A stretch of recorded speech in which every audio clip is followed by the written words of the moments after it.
Hello, hello, hello, wherever you guys are, to episode 24 of the Monday Night Live. And look, some are saying that this is the actual Monday of 2024. The 1st of Jan didn't really count because they were hungover, they were returning from vacations. I'm pretty sure everyone's gone back to their regular, boring mundane Mondays, going back to work. And here we are, absolutely delivering week in, week out with the Monday Night Live. My name's Avnish Hegde, and as you can see, sitting comfortably on my couch at home, got the Indian particular jersey and jumper on. So we, of course, are giving you an indication of where the show's heading. And as you can see, the boys, as ever, Akshay and Nikhil, and they're going to be pouring their hearts, souls, minds out today with regards to a lot of talking points. There's so much to talk about with regards to the India-Afghanistan squads, the Rohit Kohli debate, what's happened in the women's scheme of things, and whether Harmanpreet was right to call out a certain Shreyanka Patil, IPL chat, Faf might miss a couple of games, and lots more. We can assure you that. First and foremost, my duty is always to ask the boys how they are on the 8th of January 2024. Nikhil Popat, you first. Like in Indian cricket in the past. So this sets the tone. Sets a tone. Nikhil, I forgot to, of course, mention that SA20 is something we'll be talking about as well. And I know you're a cricket buff, so you're looking forward to that really quickly? 100% definitely after the Jai Mata Di League that BBL is, where random things are happening. But SA20 feels more at home, maybe possibly also because of the franchises that are known and the players that are known. So any new comp is always exciting and more opportunities for youngsters because at least somewhere they are getting those chances. So, yep. Absolutely. Let's go to the IPL merchant and the quiz master, that is Akshay Kumarswamy, who I saw a couple of hours ago and he was kind of belting a few domino zingles. What was they called? I've actually forgotten the name. Yeah, Zinger, I'm guessing. Yeah. Are they called Zingers? Yeah, Zingers. Let's just go with Zingers for now. But yeah, it was great fun. We had a lot of interesting conversations there in the office. I do remember that. Indeed. I mean, not just about food, but also about how Akshay, Somesh, and Shubh it was who lost 3-2 in terms of office cricket on Sunday. So, boys, commiserations, as Yeah, Ramiz but it's Raja all would right. once say. The Akshay Avnish matchup is in my favor. I'm happy with that. Still have the match ball. Got you out thrice, including a golden duck. Oh my God, you know what? It is almost reminiscent of that Shubman Gill dismissal in that second test. It kept so low. And Akshay, if you guys don't know, he actually has YouTube footage of him bowling. So go find that somewhere and you will see a Pat Cummins in Akshay Kumaraswamy. I can promise you that. Yeah, that's where the similarities end, unfortunately. Yeah, but yeah, wish I could bowl more like him. I'm really keenly waiting for Nikhil to come through when, of course, the IPL comes through and we'll get him down here in Bangalore and then we can play more cricket with him. I know he has a fond affection for table tennis and there's a table tennis table at the office. So lots more to, of course, talk to Nikhil in person. But right here, boys, lots of comments dropping on the Monday Night Live. And let's just take one of them, two of them, maybe of them right now. And of course, the vital questions in the 12th man segment later on in the show. Remember, give this video a quick like and subscribe if you are new because we're 43.5 really quickly, I'm guessing by the end of the week, but you can help us lucky. Speaking of watch alongs as well, this week we have one on Thursday, India Afghanistan. That'll be a belter. And not to forget, we of course did a watch along yesterday for the India Australia women's game, and that was fun. And I think that also got a lot of traction. So well done, Akshay and the girls. Hello, everyone. Hello to Ronak. Good to see you and the rest of the regular boys. And legends in the chat, I should say. Mehul Singhani, bye bye T20 World Cup 2024. By the way, Mehul, we're also going to be reacting to the group stage with the itinerary and how it's going to be for India. They play New York, New York, and then Florida, and then the West Indies leg.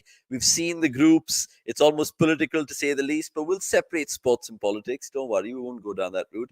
After all experiments, again, back to the old India, lol, Jema Dadi. I mean, those are three words that we resonate with. I don't know about the rest, but we'll get into it. Noodleax, and appreciate Noodleax with Vasant there. He literally threw in this comment, literally what we created the link around 5:30 in the afternoon in the office, and he was at it. So all you legends in the chat, learn something from Noodle Hacks and give this a quick like. I know I'm rumbling on right now. Rohan Patil, we're going to come to SA20 in the best the rest segment, but the main chat is all about the men in blue.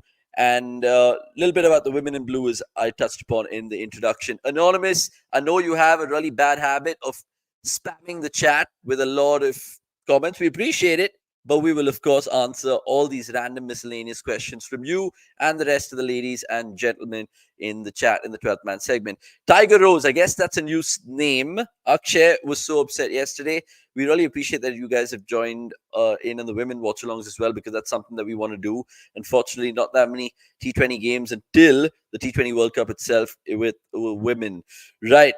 Let's get into it, boys. We have to talk about and address the elephant in the room. Let's put out the live poll as well, because the next 20 minutes is going to be a heated one. Virat Kohli and Rohit Sharma returning to the squad for Team India against Afghanistan. Nikhil, your first reaction, and do you think, no, actually, your first reaction? Does it surprise you? No. That's where it is. And it is probably sums up how Dravid and Rohit, if you can club them together, have decided about most things. So there you can see the squad on your screens. Some very interesting selections, but the major one was always going to be about the two in the picture, and you still don't know whether they will be part of the setup in the WT20, because you don't know. Indian cricket just works out differently. But not surprising one bit. We discussed this with Paji as well. One guy you thought had merit, the other has come in on the bank of some very good captaincy and hopes, like it is always with him. So I don't know. I just hope it works out for them. Disappointed for the youngsters, but I think IPL is the only place where talent meets opportunity. I mean, well put, and it just makes you think about how inevitably, beg your pardon, it just gives you an impression. And I don't want to be one of those guys who said I told you so, but you look at any of the videos I said 3-4 months ago, and I was debating this with Gurkirat and Somesh, and they were really kind of saying this shouldn't be the route, and I agreed with them. But I was coming from a sense that these two, with regards and respect to Virat and Rohit, they were always going to be coming back to play that World Cup because of the venue. And Akshay, I don't know if you agreed with me at the time. I thought that Virat and Rohit will still play that World Cup. There was obviously a reason for them not to announce any sort of retirement before the South Africa series. We heard what the BCCI saying, that they wanted a white ball break, understandably so, after the World Cup. But look, they haven't played T20 internationals in so long. They obviously know that this is the last literal international bilateral series, so they have to get a gig in to kind of at least shoehorn themselves in the World Cup. But this is always coming, man. And you know what? Like, I know people out there would say, what about your Jaiswals? What about your Gill? What about your Rituraj Gaikwad to a certain degree? Rohit and Virat, I don't know. Virat, I feel, has a lot of credit in the bank still to play that World Cup. As an opener, we'll show you some of the stats as we move on. But Rohit, I think, has just been roped in purely because the uncertainty of Hardik's fitness levels. If you go back to that squad, Akshay, you could come in here, of course. Try to name me a vice captain. I know it's silly these days and they don't really nominate ones. But if you had to look down that list, who's your vice captain? Are you going to go for the obvious Virat Kohli? Yeah, I mean, there's no one else. Who else do you go to? There's no one else who you can even sort of say is a short starter come the T20 World Cup, in June. So that way, Virat Kohli ideally should be the vice captain in case Rohit Sharma sort of pulls up a hammy or something like that. You would expect someone like a VK to come in and step in as the stand-in skipper. As far as Rohit and Kohli's inclusions are concerned, I'm sort of a bit on the fence. I do understand where all the criticism is coming from, and I completely agree that they don't sort of solely on merit and sort of current form, they don't deserve a spot right now in the T20 setup. But at the same time, I saw this coming in some sense because yeah, it is the BCCI, it is the Indian team management. When have you seen them sort of get these things right? It's been a long time. So that way, yeah, it's not really surprising in all fairness. Honestly, Rohit the batter, they keep talking about form, they keep talking about fitness. Both these two great, glorious batters that we have pass in those aspects, Nix. Do you agree with certain quarters saying that, you know what's wrong? Rohit and Virat, they're legends of the game. Bring them back in the squad, no problem. Yeah, so keep playing them, have impact player also, play them at home in 26 because you want experience.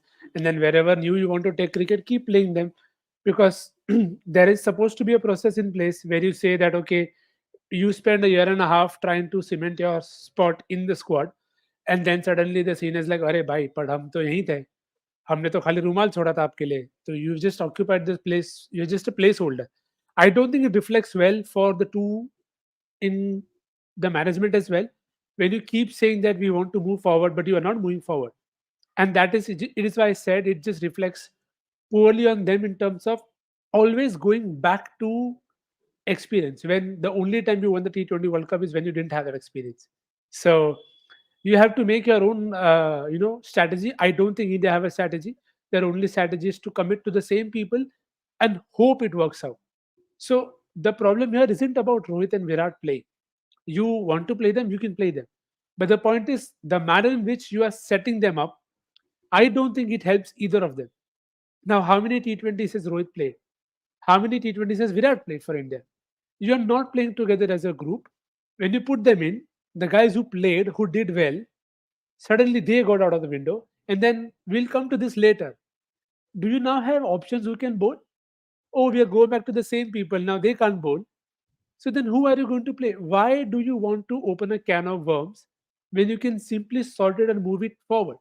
My only point is you, and sorry Rahul, they won't justify. There is no press conference. Nobody cares. We are only going to rant about it. So uh, my bit is you lose with youngsters, they learn. You lose with Rohit and Virat, it's another opportunity gone. And here it's not on Rohit and Virat. It's not on Rohit and Virat. They want to play. They are available. Great. They'll make their call. But it's where the system has to come into play and say that we need you to in the two longer formats. You play there, focus on that transition. We have youngsters and see. I get the point of youngsters not coming through all of that, but then you have to trust them. You did that in 2007. You have to at least try. But Nix, don't you think there's greater powers at play here? With all due Of course, respect, 100%. All they care about is selling tickets and not the trophy. So so eventually, it is tickets over trophy. so does it simply come down to, if this USA and West Indies World Cup was in 2026 and say 2024 was, say, I don't know, maybe just a normal cricketing venue like South Africa or New Zealand or something, Rohit and Virat wouldn't have played. They're only I doing don't it think pure. they would have still Yeah, played. They would you have think still they would played have still because played? that is because you have to now realize it's very very clear. It's more business of control for cricket in India. I So agree, but do you think it's a dual reason? The fact that, yeah, the finances and the brand proposition that, of course, with Rohit and Virat playing, the star powers added, India, Pakistan, New York, you can't have it without Roko and all of that. Plus the fact that these two, I mean, Rohit, I know, has won the T20 World Cup, but they'd want another one, given the fact that which they, is fair. yeah.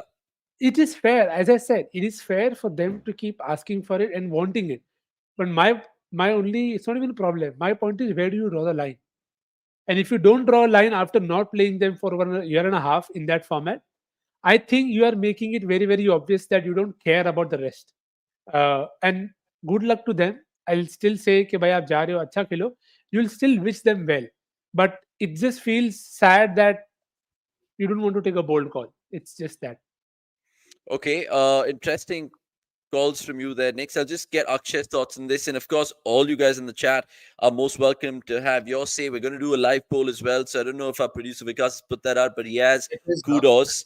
And it is up, and we'll get the results out in just a bit to understand cricket.com's community on YouTube and where you guys are siding with this. Is it a step forward or is it a step back?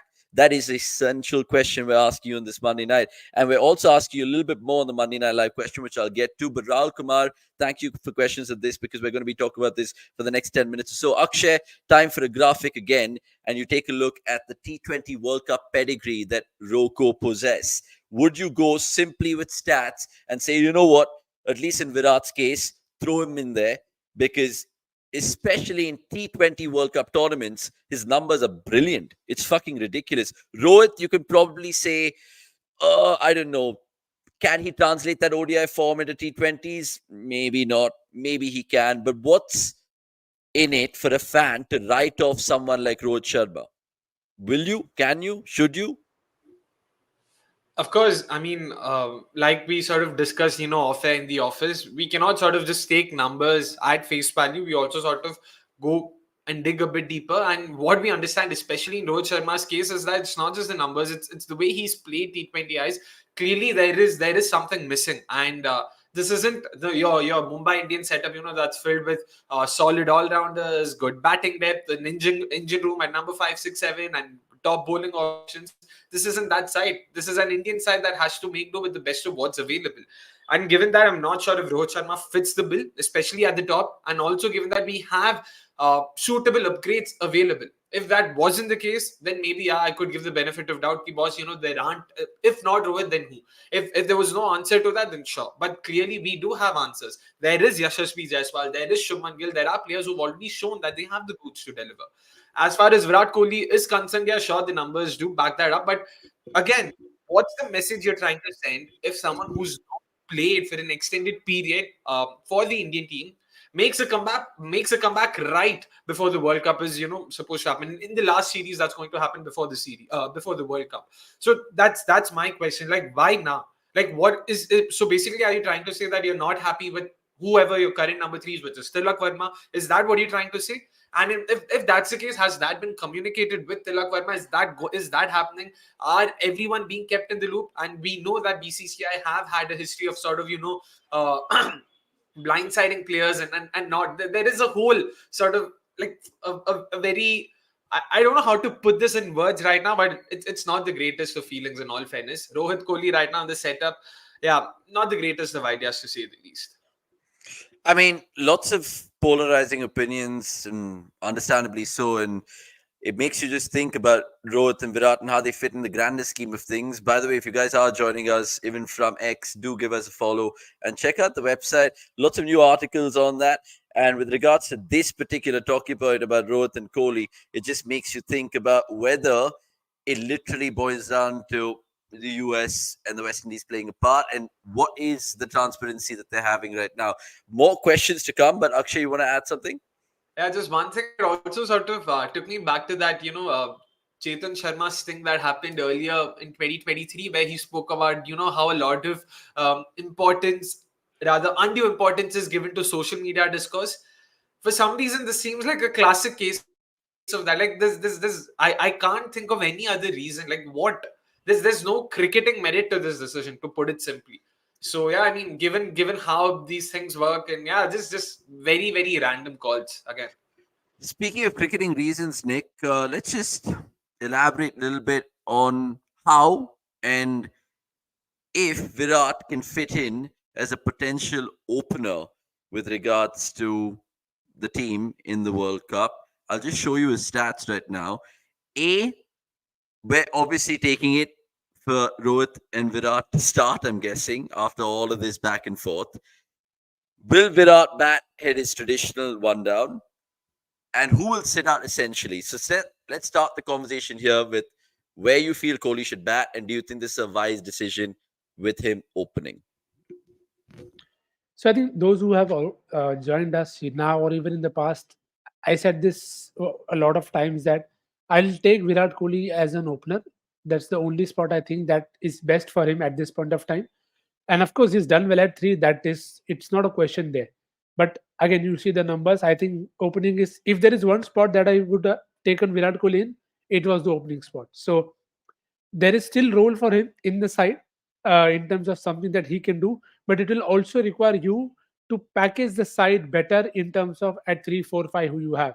Now there are things that he's had some struggles with, at times hitting spin as opposed to surviving it. So you have to then pair him accordingly, so that you have to have Sky at three, and then you can have your powerhouses at 4 or 5, because I don't think you can drop Rinku out of this side because of the job that he's done in the lower order. So there isn't much room there for you to move around people. And which is why the bit with Rohit also is very, see, it's no, nobody here is doubting the batting pedigree or the prowess that they have. The point is, it hasn't worked. Now you have told everybody to not mix formats, but you are now mixing formats to justify somebody not just walking into the side, but walking into the side as a skipper. So that is something that I hope they find a way out to, that Rohit is the guy they want to, कि भाई, he'll inspire everybody to put their best shot. But then there is very little room to err with the batting order then. Because you will again go back to the same point of, oh, we wanted people who could bowl. But if you have these two again playing, do you have any room to get in a guy who can bowl? No. And that guy potentially was Tilak Verma. And at this point of time, I don't see a space for Tilak Verma in this top six. So it's see Virat is we discussed this quite a bit now. Ki Virat has the credit in the bank. The numbers are also there. The reason why we didn't want him part of the setup is because we think that the youngsters should take this format forward. So that's the bottom line of it in terms of you asking me in terms of one person.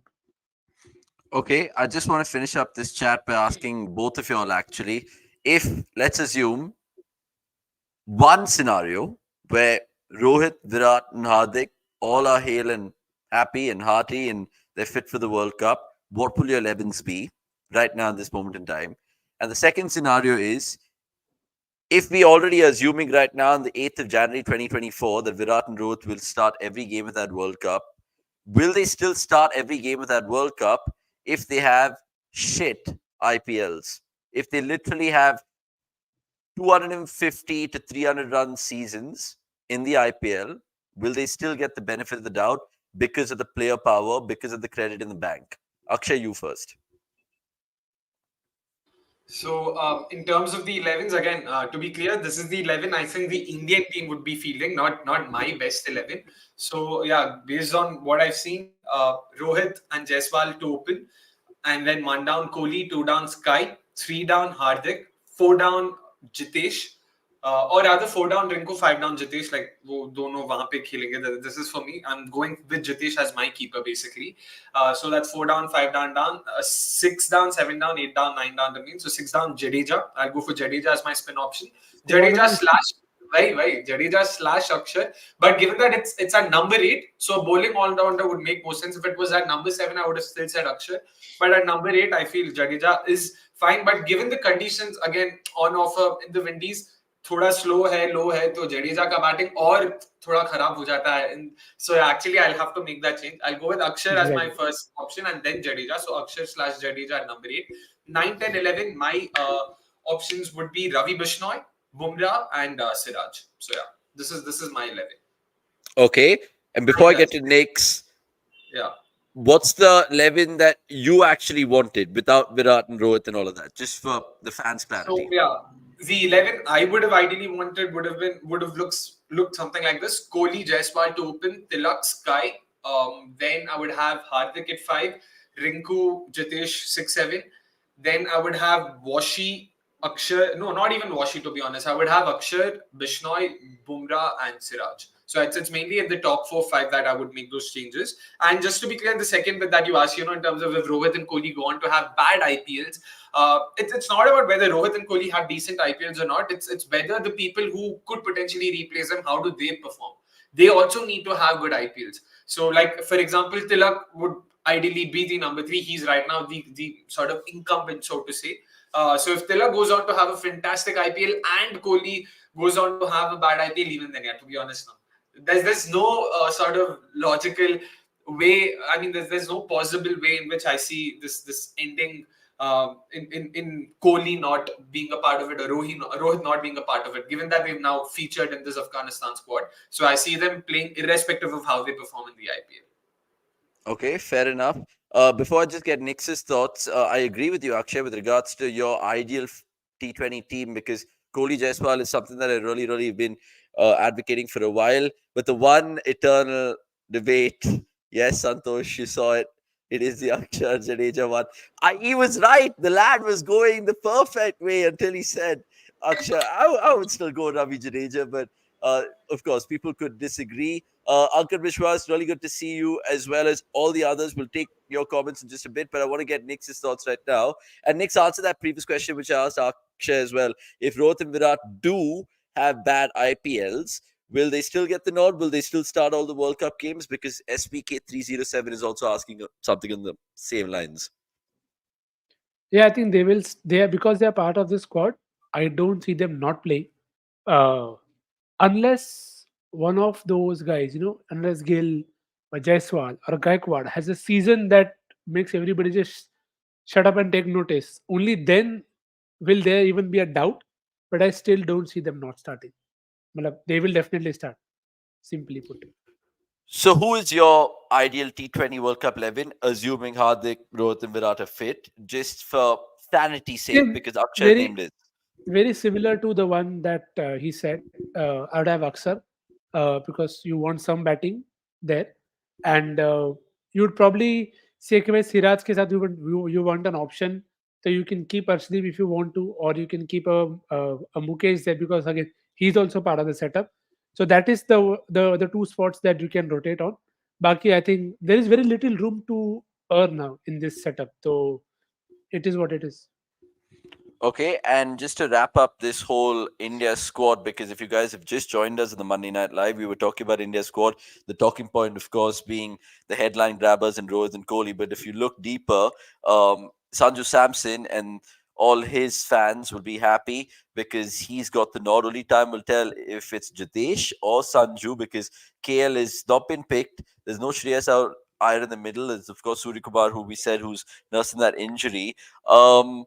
Guys, who do you think will be featuring in the series really quickly? Because I know it starts Thursday, so we'll just serve a little quick preview and we'll showcase the Afghanistan squad as well. How do you see India's 11 in this series, Nick? Speaking of 11s and stuff like that.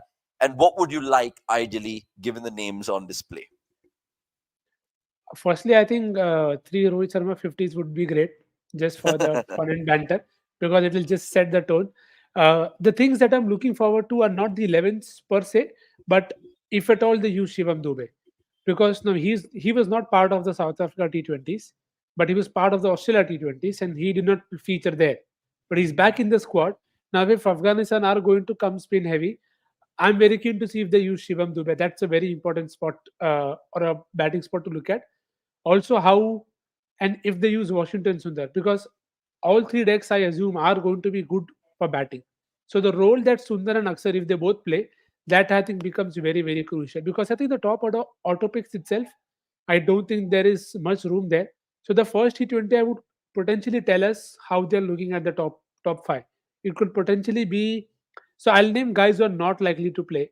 So in that sense, it should possibly be the two youngsters in Jaiswal and Gill, in Sanju Samson, one of let's say Mukesh Kumar and Avish Khan for now, और बाकी के लोग खेलने चाहिए. So that is how I see it happening. Sorry, Nikhil, बाकी bhai, you're को saying yeah. both Gill and Jaiswal won't feature, or one of Gill and Gill or Jaiswal won't feature? So that I think entirely depends on the fitness and how they're looking at the roles. But I don't see them both starting. और दोनों में से किसी एक को start करोगे तो it'll again be कि स्काई बहुत अभी स्काई नहीं है. Yeah. पर जब स्काई आएगा तब तो उसको 3 पे बिठाना या 3 या 4 पे बिठाना पड़ेगा, बैटिंग करना पड़ेगा. उसके नीचे it becomes too low.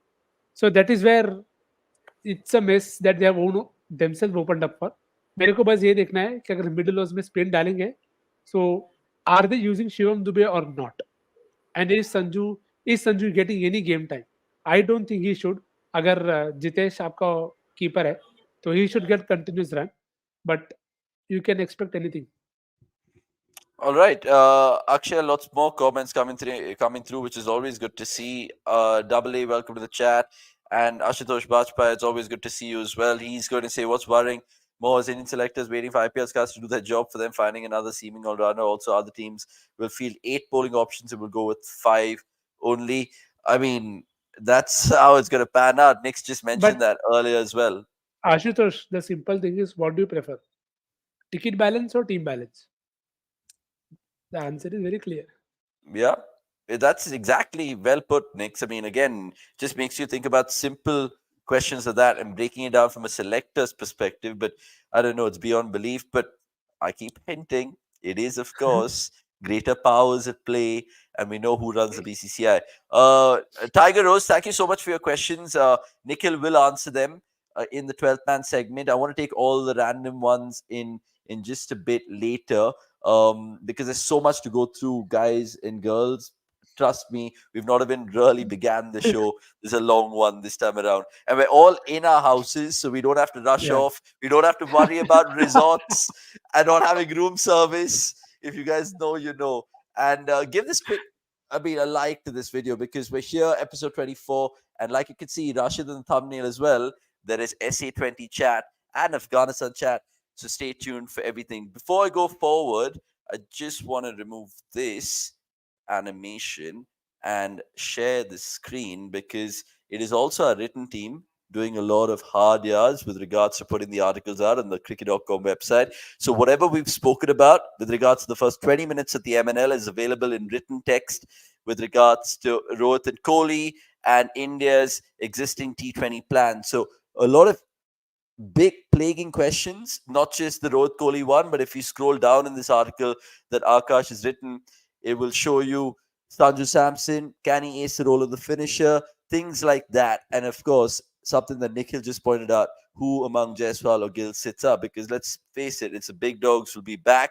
And not to forget, who gets a nod amongst the Pacers, because Arshdeep, Avesh, Mukesh all feature, and cricket.com always supplies all our written stuff with great amount of numbers. Right. Just to finish up India Afghanistan, and we met some lovely Afghanistan fans in Chennai during the fan camps. It's only fair that we show all you other people about the names hitting our screens on the 11th, 14th, and 17th of January, because that's the T20 series of India and Afghanistan. Akshay, coming to you. Ibrahim Zadran is captain. Is it just me, or is he captained Afghanistan before? I'm not too sure, actually, to be honest. In all my, I I was just putting a top knowledge to the test. of course, clearly. Yeah, the knowledge is clearly limited to IPL, I guess. But then, yeah, in terms of captaincy, I don't even remember Afghanistan probably last played a T20I series in Jan last year, because they played Sri Lanka and Bangladesh before the Asia Cup, but both of them were ODI series. So I don't even remember the last time they played a proper out and out T20 series. Coming to the squad, of course, the usual suspects here. Not a lot in terms of names to look at, except the only sort of big changes, of course, the three players who potentially, with all that back and forth going on in terms of the NOCs and the debates. We're talking about Mujibur Rahman, we're talking about Fazaluk Faruqi, and I'm forgetting the third name. Who's the third name? Is it Naveen ul Haq or? Of It course. is Naveen ul Haq, all right. So the trio is here. Of course, they are a part of the squad, but from what I understand, they weren't allowed to play. Those the BBL fixtures that happened post the 1st of Jan. Yeah, a lot of interesting names, a lot of typical T20I Globetrotters. So you've seen them in various leagues. Yeah, I mean, batting again. I still think in terms of batting, they're still light because they don't have too many out and out T20 specific batters, so to say. There is Rahmanullah Gurbaz, but Ibrahim Zadran, again, we've spoken about how he sort of needs his time. So it's the bowling that they'll once again depend on. A couple of unknown names that we have to look at. I don't think Abdul Rahman once again is a part of the squad. Correct, Nikhil bhai? Nope, he continues to not get a game. From No what I problem. understand, he is supposed to be another talent to look out for. There is, of course, Nikhil Bhai's favorite, Azmatullah Umar Zai. I'm looking forward to Obviously. seeing how Ikram Ali Khil has improved is in this format, because again, he definitely took me by surprise, especially in the World Cup. So I want to see if he actually has improved his game good enough for the T20 format as well. With the bowlers, you've got your Rashid, your Noor, your Kes Ahmed as well. That's another name to look forward to. Every time I think of him, I think of the bouncer he bowled to Andy Russell, of course. So yeah, a lot of names, a lot of players. At least one thing I'm pretty sure of is that they will come up with with a pretty competitive effort. So definitely lots to look forward to there. Indeed, Nikhil, I'll just come to your thoughts about the series at large, but no Neural Hacks with Asan. The newsletter plugin will happen. And yep, you're right in the chat. We're going to, of course, be talking about the BBL, the Ranji Trophy, and all of that, and much more. And Robin Kumar, sorry about HSR and power problems there, because, sorry, Rahul Kumar, beg your pardon, was power off in HSR, and that's why he was not there for 10 minutes. But don't worry, of course, lots of people like to listen to Monday Night Live on a Tuesday, on a Wednesday, so it's something that you guys can catch week in, week out, 8 p.m. indeed. Nikhil, correct me if I'm wrong, but we, of course, remember India and Afghanistan playing that their first ever test in 2018. But have they ever played a white ball tour in India or ever bilaterals? Not I against can't India. recall. We've not Yeah. played against India. This is the first series ever against India. First ever limited overs series Yeah. they are playing against India. There was one which was supposed to be played, but that didn't Last happen. year. Yeah. They Yeah. extended the So, West Indies series instead. It was supposed to happen yeah. last July. So this is the first time Afghanistan is playing a proper series, a proper bilateral series against India. Okay, Nikhil, what are you predicting? Because you, of course, are the best in that business. Uh, with Mohali, Indore, and Bangalore being venues next, do you think India could actually consider the series as a banana skin? Do you think there could be a little hiccups, even though we're bilateral bups? I assume and I presume that they'll still be uh, testing. See, with Afghanistan, the pace threat is there where they have at times fallen off or not had the greatest depth, if you want to call it that way, in terms of control. So uh, I see India winning them all. I don't mind them losing all also because it hardly matters, neither the rankings nor the series results. So uh, it should be good test. As I said, there are lot of smaller things to take care of. If Mujib is opening and Rohit is batting there, Rohit has had some trouble with off spin as well as a matchup. So that is something that I'm looking forward to. If Omarzai plays, I'm more than happy to see a couple of chances early on. So there are things where you'd want to just, like we said for the previous World Cup, tick boxes. So I think India will look to tick as many boxes as they can in terms of just fine tuning the new arrangement that they've made now. Okay, interesting. I said Bangalore is a third venue for the series, which is true, and hence we're going to be doing fan cams. So get interactive and involved in that because we'll be around the Chinnaswamy.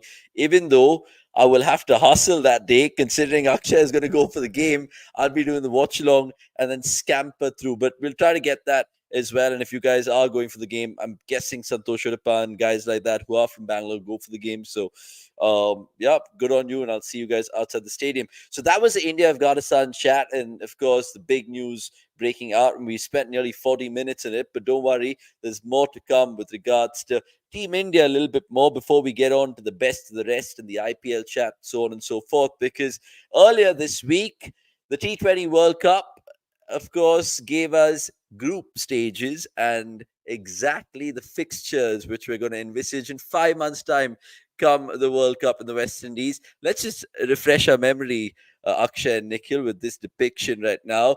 I used the word political to describe it earlier. Maybe I was being too nice on the cricketing boards in the ICC, but let's face it, Group A, India, Pakistan, Ireland, Canada, and US. Wow. Group B, England, Australia, Namibia, Scotland, and Oman. That's interesting and intriguing. Group C, as you can see, New Zealand, West Indies, Afghanistan, Uganda, and Papua New Guinea. West Indies, remember, will be hosting the tournament. So let's see how they go about it. The two-time world champions. And Group D, South Africa, Sri Lanka, Bangladesh, Netherlands, and Nepal. And yes, Sri Lanka, Bangladesh fans, the Nagin Derby in Dallas this time around. So first reactions from the boys. Akshay shaking his head.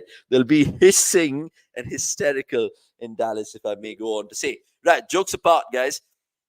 Fixtures, you guys can check out cricket.com's website and go through every fixture. It's insane. Like Australia, Oman, it's just going to be mad. How's it going to playing out?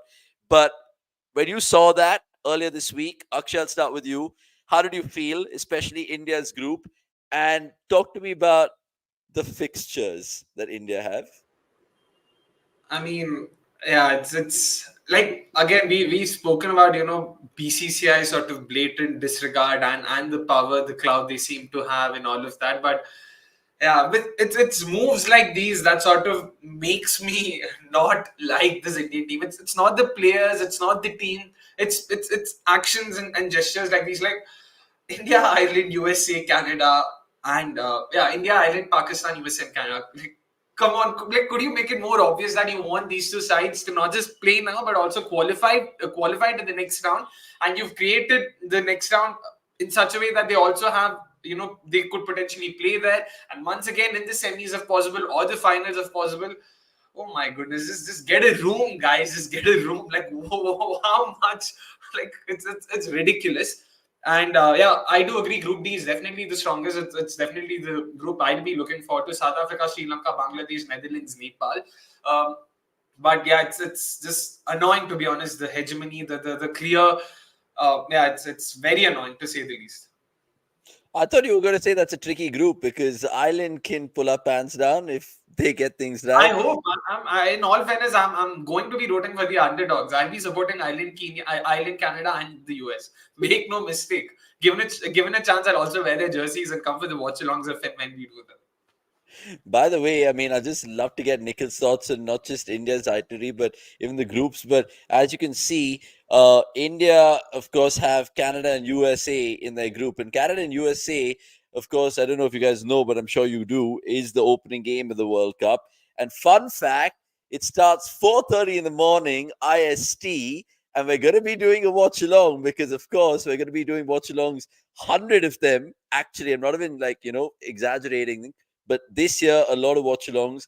But getting to Nikhil and his thoughts right now on that Group A, let's start with Nikhil's thoughts about India, Pakistan, Ireland, Canada, and the US. Nikhil, it almost feels like India, even if they have one hiccup, they'll go through, and even if they kind of go through, they have the Super 8 to back them up. So India again, a semi-final loading. See, the one thing that you should always remember, Akshay, is look at the photo of Rohit and Babar in that. That is exactly how they are looking at the fans. Hey, you thought, just look at this. They thought they'll put us in separate groups. How naive are you to even think down that line? So that's the bit about India having the groups. They always want to have big rivalries. So that's fair. Uh, the bigger rivalry is USA Canada, or because I think isn't that the first ever cricket game that is ever played, and that will be the first game of the World Cup. So I think that should be fun, good nostalgia for anyone who has had any recollection or any memories from those games. कि भाई क्या हुआ था तब. And if you go back to the other groups, you see there is a very good pattern there. The group of D is actually the group of death because forget Sri Lanka and Bangladesh, you have South Africa, Netherlands. I mean Oh yeah, that is yeah, well that's spotted. that's a rivalry that's always been there. And you have the Ashes group in Group B, and then you have West Indies, Afghanistan, who Afghanistan were the only team to beat West Indies when they won the World Cup in 2016. So they are actually, you can't just say the ICC are not thinking. Yeah, they are thinking so much. Yeah, New Zealand West Indies was also a great game. तुम क्या बोलता है? Shah. सब अच्छा है, but I can't not think of Darshan's comment there. He asked if the stadium at NYC has hosted any games before. Darshan भाई, पहले stadium तो बनाओ, stadium नहीं है वहाँ पे. Hey, no, I they have that Nassau Cricket County, right, which is already That's not existing. where India Pakistan isn't going to happen at the Nassau Cricket County. It's going to happen at another venue that's not even been built. We're 5 months away from the game. It's Yeah, not हम भी I even. बना mean, लेंगे. हम भी बना लेंगे bro. क्या है? क्या just to quote the great Mr. Avnish Hegde, क्या मजाक चल रहा है यार. bro, I mean, that's beyond belief. I think Joe Biden and boys need to get to work then really, really quickly. Or they might just, I don't know, rent out a baseball stadium like what they did when we saw like Sachin and Sehwag like play against Donald and stuff way back, The right? American Premier League, that was supposed to happen. It was supposed to happen on a baseball field, but I don't know if it's even happening now because I heard a lot of controversy surrounding the owner and whatnot. But yeah. That's ridiculous. But yeah, Nikhil, well spotted. South Africa, Netherlands didn't catch my eye. But even, like you said, Group B, it would be insane if Scott could have their say in that group and knock England out and Australia and Scotland go through. But that's wishful thinking from an underdog lens. Lots more comments coming through, which is always good to see. M. Rajesh saying Sri Lanka versus Bangladesh. And if Ireland upset India, India versus Pakistan will be 1000x high stakes, saying Paris. Wanted India England group stage just to make things square, but India will somehow beat Park and Ireland, then trip against topside and Super 8, saying introspect. And more questions, which are great to know. Crick quiz with Omkar, good to see you. And I know I'm guessing like you've been involved with us in some way or the other. So keep the interaction going. And thank you for this little fun fact depicted by you here. Right, more comments to come through, and we really, really appreciate all you guys joining us as ever on the Monday Night Live show. And we will be doing more things going forward with regards to watch alongs, like I said. later this week as well. Right, time for the best of the rest, guys, because 45 minutes of the main chat. Think it's only fair that we dip into the next one as soon as possible.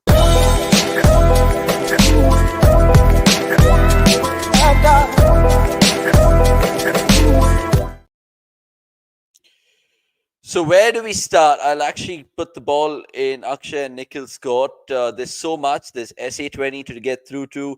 There's of course Ranji roundup to do. There's also the women's takeaways. Even though the girls and Akshay spoke about it, Nix, I know you were adamant in your tweet. So let's start there, should we? Even though I said I'll put it in your court and all of that, I'm not giving you a choice anymore. Nikhil, talk to me about India and that current series against Australia, the women that are 1-1. Harmanpreet has lost her cool, do you think, in the post-match presentation?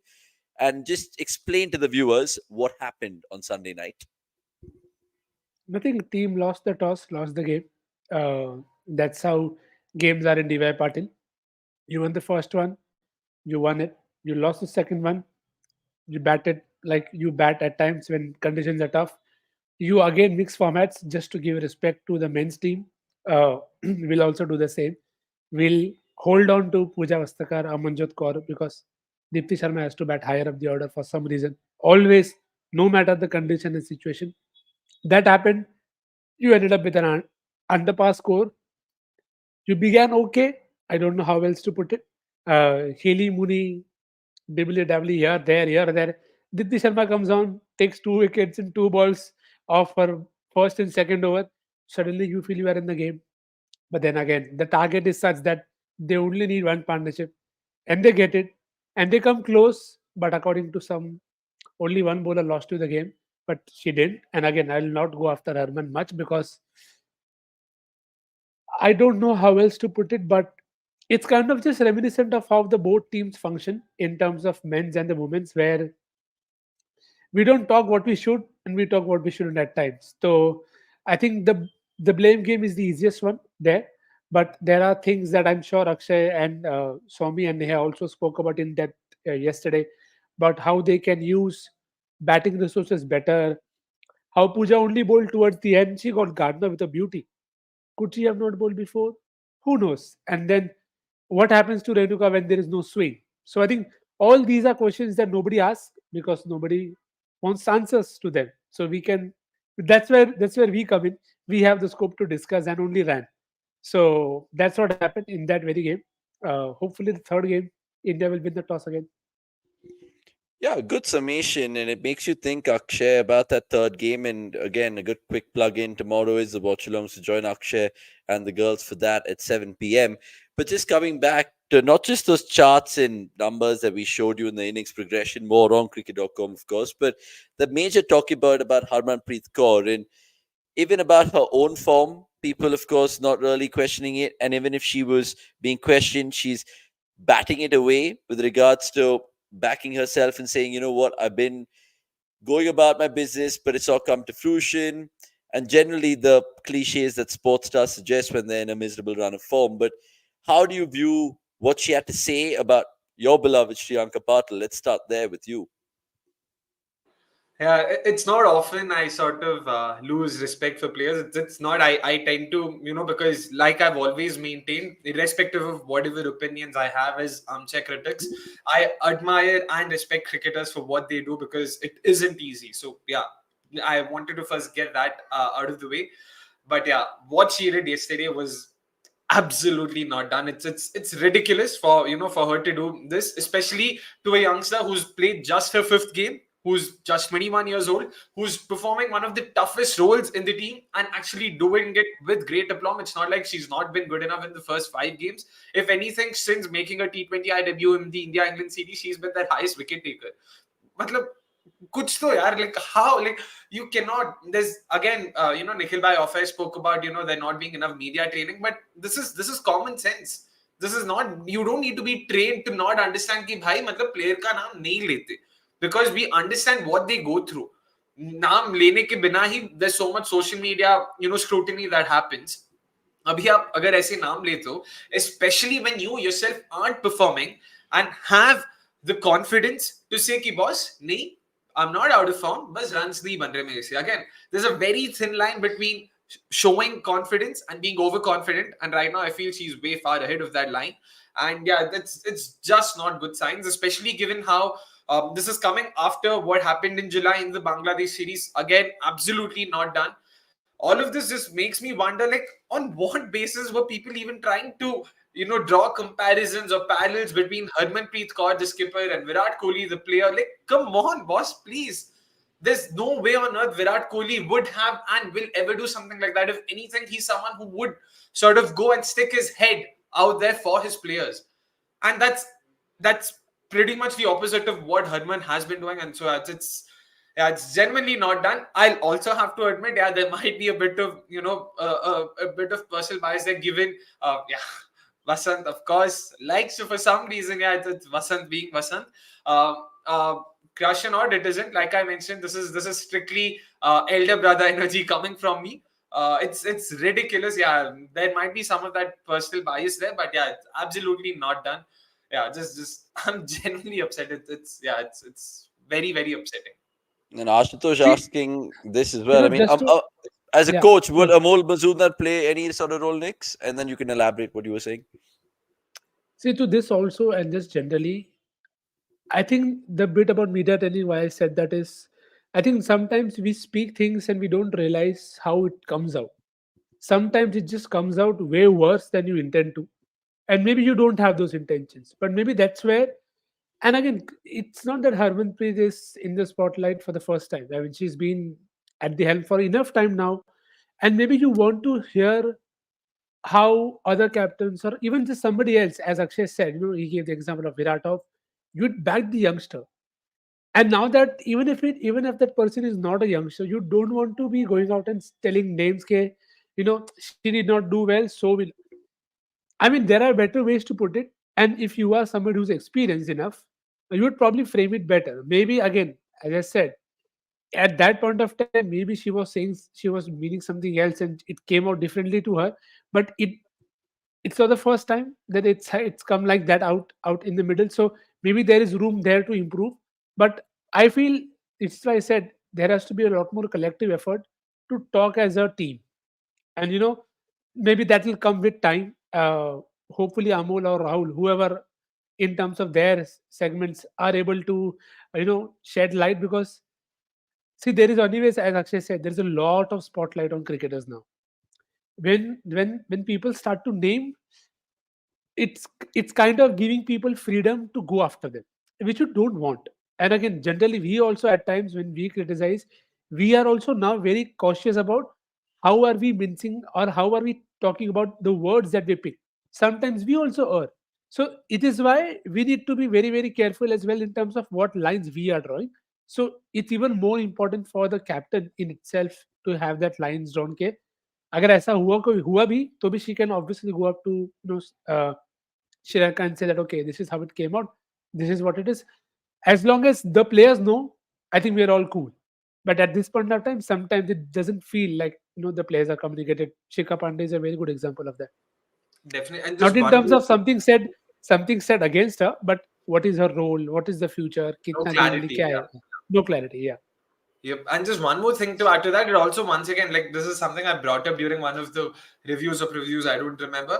It also reminds me of Tushar Arote's sacking and what he had to say later. Ki, it's not that we don't have talent, but it almost feels like these players, they don't want to learn. Like, there seems to be some I don't know if it's ego clashes or ego battles or what is it, but you cannot, again, yeah, she has like, again, I genuinely didn't want to ever bring this up, but it's actually beginning to feel that way. Like, she seems to, like her reputation has sort of preceded her performances, and it's happening far too often now for the Indian team's liking, for the liking of fans like us. It's sort of, yeah, it's just not done, in all fairness.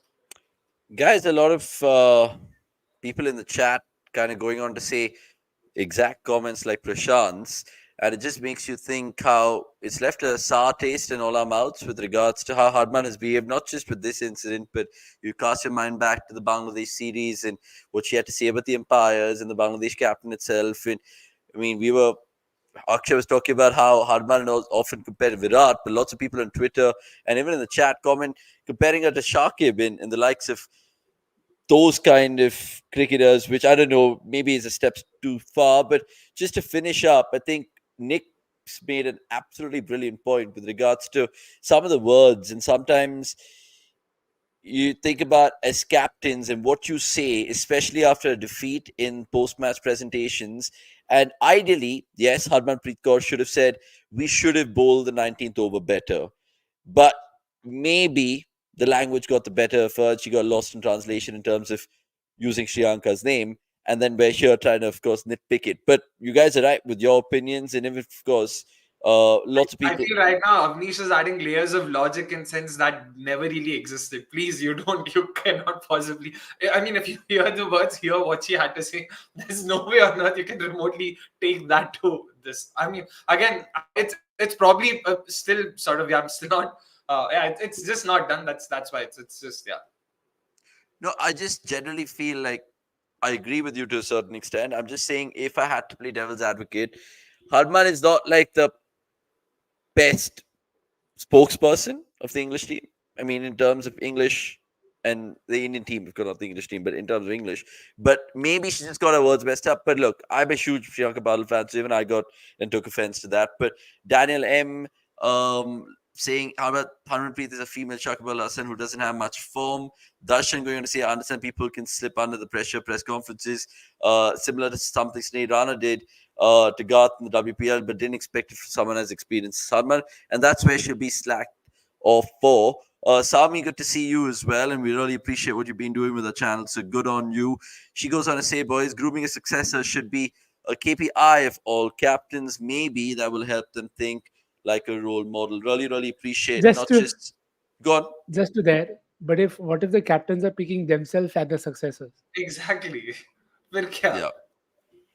Player power, player power. We're seeing it come to fruition in football. It's only time with cricket. And Sami goes on to add, and how positive Shreyanka came up with that Perry tweet. I know, right? I don't know. I mean, I was just thinking if Perry wasn't, an RCB cricketer, would she have done it? But she still deserves I that don't think it respect had anything. Yeah, I because she don't think was it a had anything legend. to do with RCB. 300 games. So well done, EP. And good on you, Pezza, if I was Australian. Speak in Hindi, bro, saying John Deere. बोल सकता था अवनीश का पैसे गाना का भी बाकी है तो यस हाँ गाना बाकी है भाई पहले गाना गवाते हैं इससे and there's already, I mean, some real rage happening. The South Indian, no need for chill Hindi. chill. I don't know where you're coming. Where are you going? But look, lots of you guys, as usual, joining us on the Monday Night Live, which is what we love. So keep the love coming through. And Anonymous, I know you're infamous for spamming the chat. We will take this in the 12th man segment. I promise. I promise. Because even lots of new guys entering the chat is catering to Anonymous's comments, which is good by itself. But we won't talk about this right now. We'll talk about it slightly later because we still have to talk about the SA20, which is next, the Ranji roundup, and not just the quiz and Akshay and how's that, but the IPL. There's some great trade rumors which we're going to talk about. And I know you boys and girls and ladies and gentlemen and uncles and aunties love the IPL. So that's going to be in another 10, 15 minutes time. So just hang around in just a bit. But day after tomorrow, we are going to see the second edition of the SA20.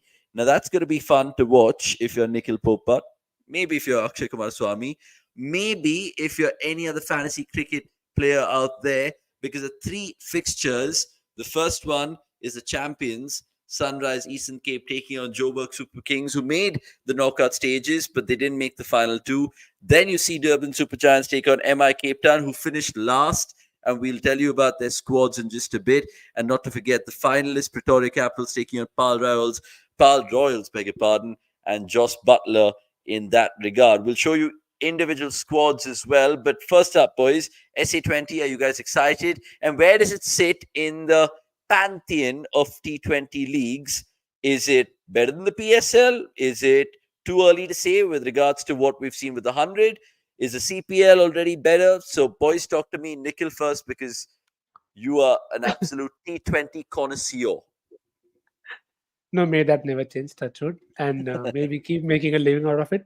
No, I think for SA20, it is good, but I'll also say it's very early to judge it. as compared to the other competitions, because they've all have had their share of highs and lows. BBL is a product that I felt is very well marketed, but the cricket there is something that I don't quite like or enjoy. It gets very frustrating. So that's there. I think IPL, probably the franchise model, probably makes you want to look up to SA20 a bit more. The timings are also such that you feel that, okay, great, because timing is what doesn't help with CPL also. So in that regard, I'd probably put IPL. Uske baad there is a 100-year gap, and then you can possibly say, okay, SA20, and fifth, then you have BBL and PSL and all of them, combined, and then you have the T20s also. But yeah, SA20, very very excited. Uh, More Jai Mata Di to see, more matchup oriented bowling, more. There is no Bangalore, so that puns are excused. But yeah, looking forward to Sunrisers doing a double. I don't think so. Let's see. Yeah, only time will tell, of course. Aiden Markram was the man of the tournament the last time out. There was some weird performers with the ball in hand. Obviously, Henrik Nokia did star with the ball, but there was also Rolf van der Merwe who did really well. And not to forget, some really good hidden gems coming to the fore, like Donovan Ferreira. Corbin Bosch's brother is what Akash told me in office, but maybe I might be wrong with regards to that. Ethan We'll go through Bosch. all the six Yeah. squads. Ethan Bosch. You're absolutely spot on. Akshay, coming to you, and Nikhil said IPL, and then there's of course a million miles, and then the other leagues. I was going to put daylight, but he's I think spot on with regards to chalk and cheese how it is. The one thing that we will see in the SE20 this time around is the IPL style knockout phase with the qualifier and stuff, and not just two straightforward semi-finals. So that's good. And I'm pretty sure all you guys will like it with regards to the timings and how it does as well compared to the CPL or the BBL with that regard. So Akshay, really quickly before we get into the squads, what are you looking forward to the most in the SE20? Are you at all? Because it's exactly 1 month. And do you expect it to be good quality cricket? Because the prize money is 15 crores Indian rupees. That's quite ridiculous, right? Yeah, couldn't care lesser about the prize money. But in terms of watching cricket, yeah, I definitely am looking forward to it. The first season was a proper sixer. It was great fun, and what was very, very, very heartening was the crowds that came in, because that's more important. It's because it is for the locals there, and the crowds coming in. That sort of adds to the vibe, to the experience. Exactly. So just to add to that, the board has done a really good job in terms of pricing the tickets, be it that or be it even coming up with innovative contests. So I remember there being that one-handed grab, getting money, prize money, and stuff like that. Exactly. And that's what's important. That's what adds to the value, the cricket viewing experience for, TV viewers like us as well. So yeah, definitely something to look forward to. And in terms of teams, yeah, Sunrisers, Eastern Cape, to bhai, matlab, yeah, it sort of makes me think, okay, how did this side end up winning? But yeah, sure, Sasanta Magala and Craig Overton, both of them now have missed out according to latest updates. So that's a huge blow. The Magala in particular played a big role for them last year. I personally had liked Ottenil Bartman from the Sunrisers Eastern Cape. I really liked his run up. He's again another strong, bulky, fast bowler. In terms of teams, again, we'll of course talk about the squads and whatnot. Yeah, but lots to look forward to. Top notch overseas talent. Add to that, a very, very, very solid domestic pool. So I've got a perfect combination there.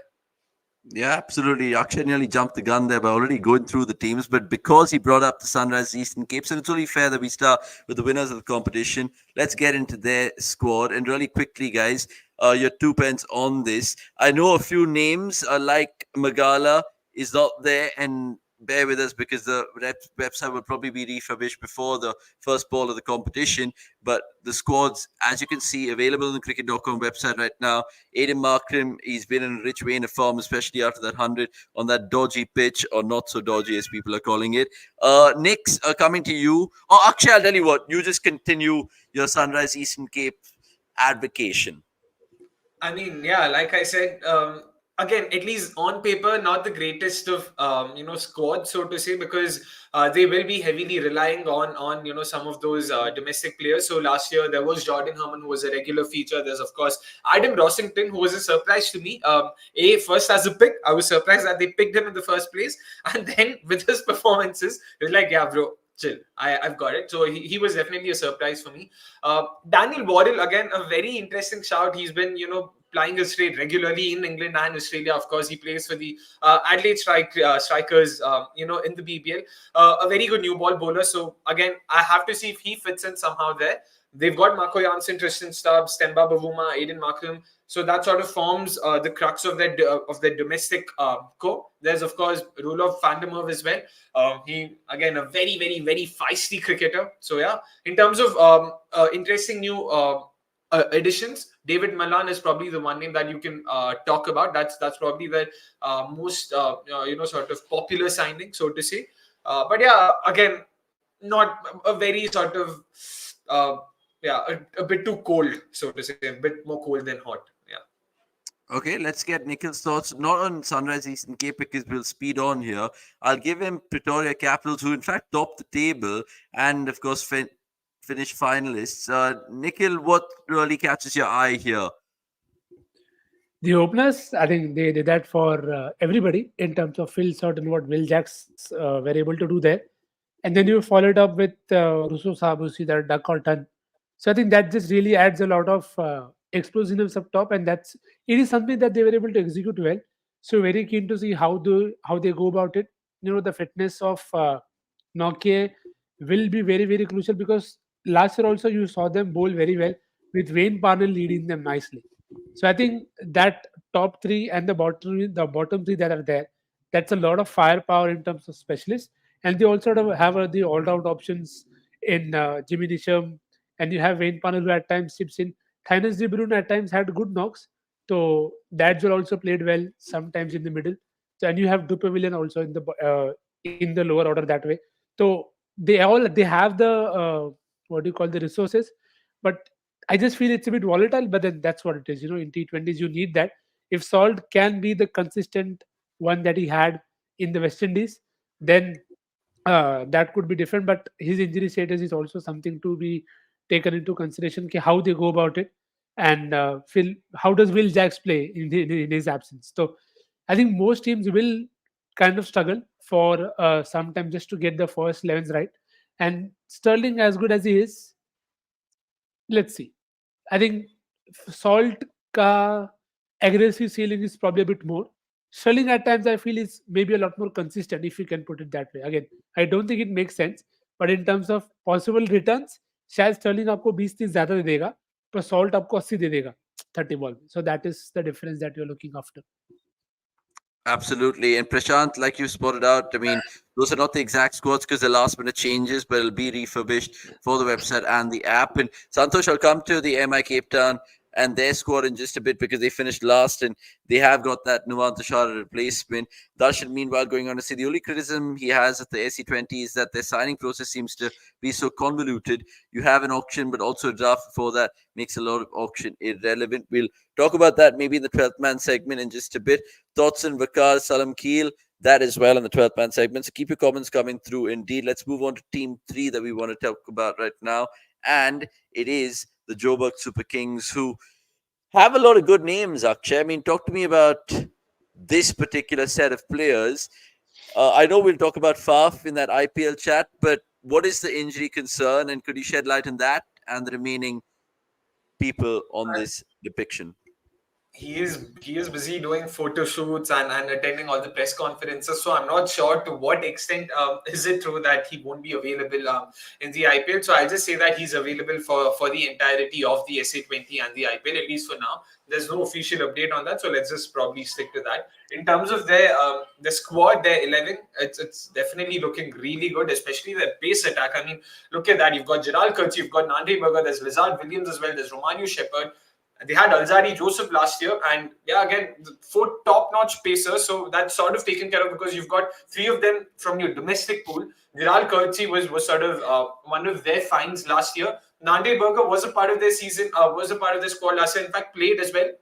And like I was mentioning earlier, he was probably coming back from an injury, if I'm not wrong, because he was bowling in the mid-120s, early 130s, which is why I was taken by surprise seeing him bowl in the ODI series this time around, where he was clocking 150. So he's definitely going to be one to watch out for. When it comes to batting, of course, there's Louis Duploy. So that's definitely a name. of course, Nikhil Bhai with that note, he's also looking forward to. Thus far, we've of course got Riza Hendricks as well at the top. So yeah, I mean, all in all, a pretty decent side. They've got Ferreira as well down the order. Now Romario Shepherd with his newfound hitting skills, so to say. Not exactly newfound, but at least newly discovered for people like us, because he had the potential clearly, but now he's also converting that potential to performances. So he'll definitely add value down the order for the JSK. So yeah, definitely a side that will be top contenders for the title. Okay, interesting. I mean, Andre Berger's, of course, a good name that he picked out there, and treading for all the wrong reasons, of course. I'm having plenty of jokes about him. If you guys know, you know. Obviously, not stating the obvious, but all Indian owners. So let's move on to team number 4 then, because 3 down, 3 more to go. And let's go the Durban Super Giants next, guys, from Super Kings and Super Giants. Next, talk to me about these guys. And Keshav Maharaj is captain. I mean, how do you think that he can marshal all the troops, so to speak? And do you like the likes of Klaasen and Purin just in any T20 team? Who wouldn't? And I mean, you also have uh, the freshly retired from Test cricket in Hendricks Klaasen, and the free of any burden in ODIs in Quinton de Kock. So I think they probably have the best possible resources on paper as well. Uh, Strong top order options, brilliant in from middle order guys, all rounders in Dwayne Pretorius, and Maharaj again is a very canny customer in terms of his own skills. And see, at times I feel again the competition will tell us more, but I think sometimes you just want such smart guys to be the captains because they're able to have those small plots where they are able to execute their plans very nicely, and that is something that you associate with Maharaj as well, the test bowler also. So I think on paper they possibly have one of the best squads. Bowling lineup also, you look at the names that they have. They have Reece Topley, Junior Dala, who at times has been thoda up and down, but that's okay. You'll have those kind of performances, and uske baad you have Naveen Bhai. So वो भी है for you to do the endover job. उसके साथ you have Noor Ahmed also, and you have Subran, who was crazy when the ball does anything. So Yeah. I mean that shock and all tells you how great an option it is. So you see they have a lot of options. In इसके बाद you still have Kyle Mayers to bowl that in-swinging hooper to Duval Bruvis, first up. Exactly. So Yeah. so you can't forget that. So I think probably on paper one of the best sides, Super Giants, and again no flower here, but Maharaj at the helm. So hopefully all the boxes are ticked. I think they have a lot of T20 potential. So hopefully they'll not go the Mumbai way in terms of last year and really have a good time this time. Yep, and Maharaj was excellent with the new ball as well last year in the power play. He Yeah, was just taking wickets for fun. So sorry, just had yeah, to add that. yeah. Bilkul. No, indeed. And even if you are a Durban Supergiant fan, you'd know that the name Matthew Bretsky kind of rings a bell because he too was one of the Mm, shining lights. You talk about the next batch of South African talented batters, 25-year-old, very bright. And a guy that we've seen in the India series, Tony DeZorzi, is also part of that Durban Supergiant setup. So let's see how it all unravels for them. I'll stick with Knicks here to just come to the fifth team that we want to break down in this SA20 preview, unintentionally, of course. Pal Royals, they play on Friday night. They take on the Pretoria Capitals next.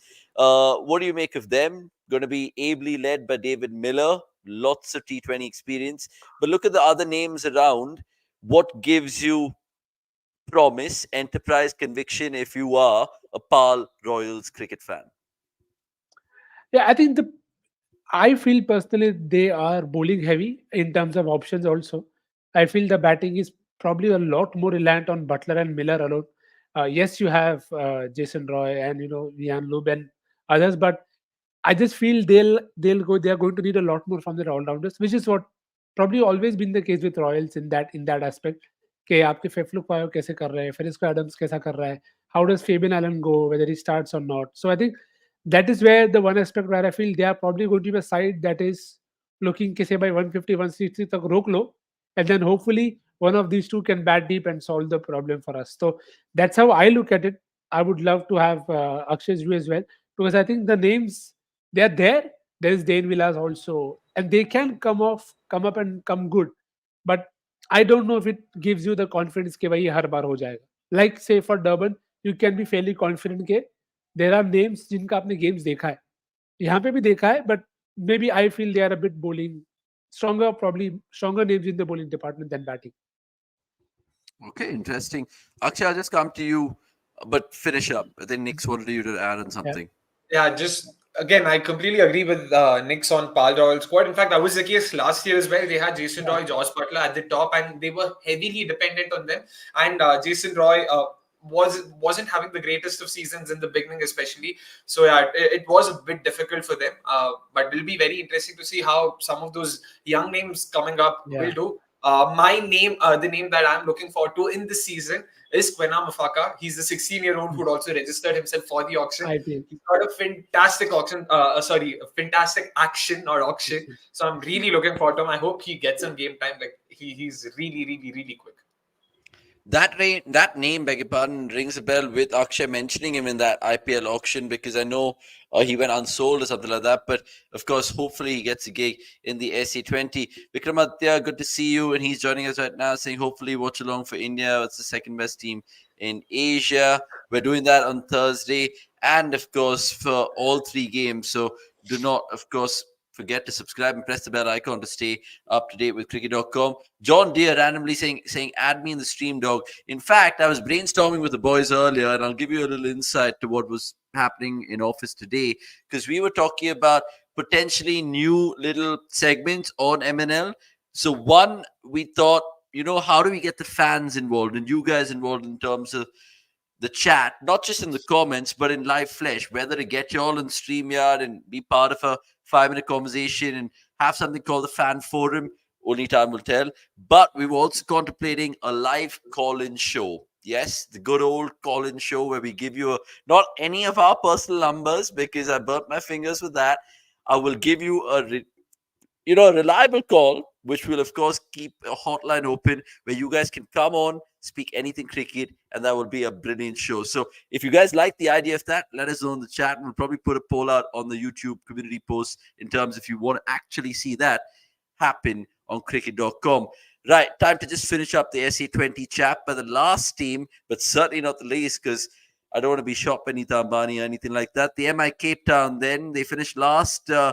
Rashid will be playing for Afghanistan, right? Akshay, Nikhil, with regards to the India series. So I don't think he'll be playing the first three games. That's right. He won't be available for the first three games, so he's been replaced by Kyron Pollard, who will also be captaining them, of course, in those first three games. Another replacement, of course, is that Jofra Archer won't be available. So they've signed Nuwan Tushara, whose signing was very, very, very contentious, to say the least. Just to add to what Darshan said earlier, so I was just waiting for you to come to MI Cape Town. He mentioned briefly about how the signing process is very convoluted. It's also very, very, very opaque. Because to be clear, the reason why I'm sort of saying this is the context here is that Nuwan Tushara had been signed by the Dubai Capitals to feature in the ILT20 this year. 2 days ago, the Dubai Capitals announced that Nuwan Tushara isn't available, so they've signed Jake Fraser McGurk as his replacement. So you would, under normal circumstances, presume, okay, you know what, Nuwan Tushara isn't available, he's not fit, he probably won't play. Except a day later, the MI Cape Town announced that they've signed Nuwan Tushara as Jofra Archer's replacement. And you're like, wait, what's happening here? How is that working? So yeah, it's very bizarre, and absolutely no reason why this was allowed. I'm pretty sure there was a bit of arm twisting, a lot of money being paid, and all of that. But yeah, the process is very opaque. Not to say the least. But yeah, but the MI Cape Town, of course, coming to their squad as well. Solid squad. Just before you start, isn't that something that you've already seen in the past? Yeah, past क्या अभी मतलब 1-1.5 महीना पहले ही देखा हमने तो actually nothing new, to be honest, but yeah, it's just very bizarre, man, very bizarre, like how openly it's happening. But क्या करे भाई, मतलब क्या करे, बस बोलना तो चाहिए अपने को. Amish, if you could also just show the squad once, the MI Cape Town squad, again a solid lineup. Nothing different from last year that way. They've got Liam Livingston, Sam Curran, Jofra Archer nahi hai, to Nuwan Tushara comes in, Rashid Khan, Ollie Stone as their overseas players, and that's as good a pool of overseas players as it gets. So if you look at their batting lineup, there you've got Dewald Brevis, and I'm forgetting, it was Ryan Rickelton, of course, at the top for them. And again, a pretty good Ronaldo option. Sorry, Cristiano Ronaldo as well, right? Ronaldo starts for them, surely. I'm not sure what the reference here is. Is there a Ronaldo? I'm not being able to find the Of name. Sorry. course, Tom Banton, man. Tom Banton. Yeah, Khuda. Tom Banton doesn't start for them. No way. I'd be very surprised if Tom Banton starts for them. And then they've got Rassi van der Dusen, a player I personally rate highly. Then, of course, they've got, George Linda, who had a really, really good season with the bat last year, something I wasn't expecting. So he was genuinely good for them at that number five, number six, number seven position. He time and again sort of, bailed them out of difficult situations. Not good enough, of course, because they did finish last. They've got Sam Curran. They've also got Rashid Khan. They've got Nuwan Tushara, Kagiso Rabada, and also Ollie Stone.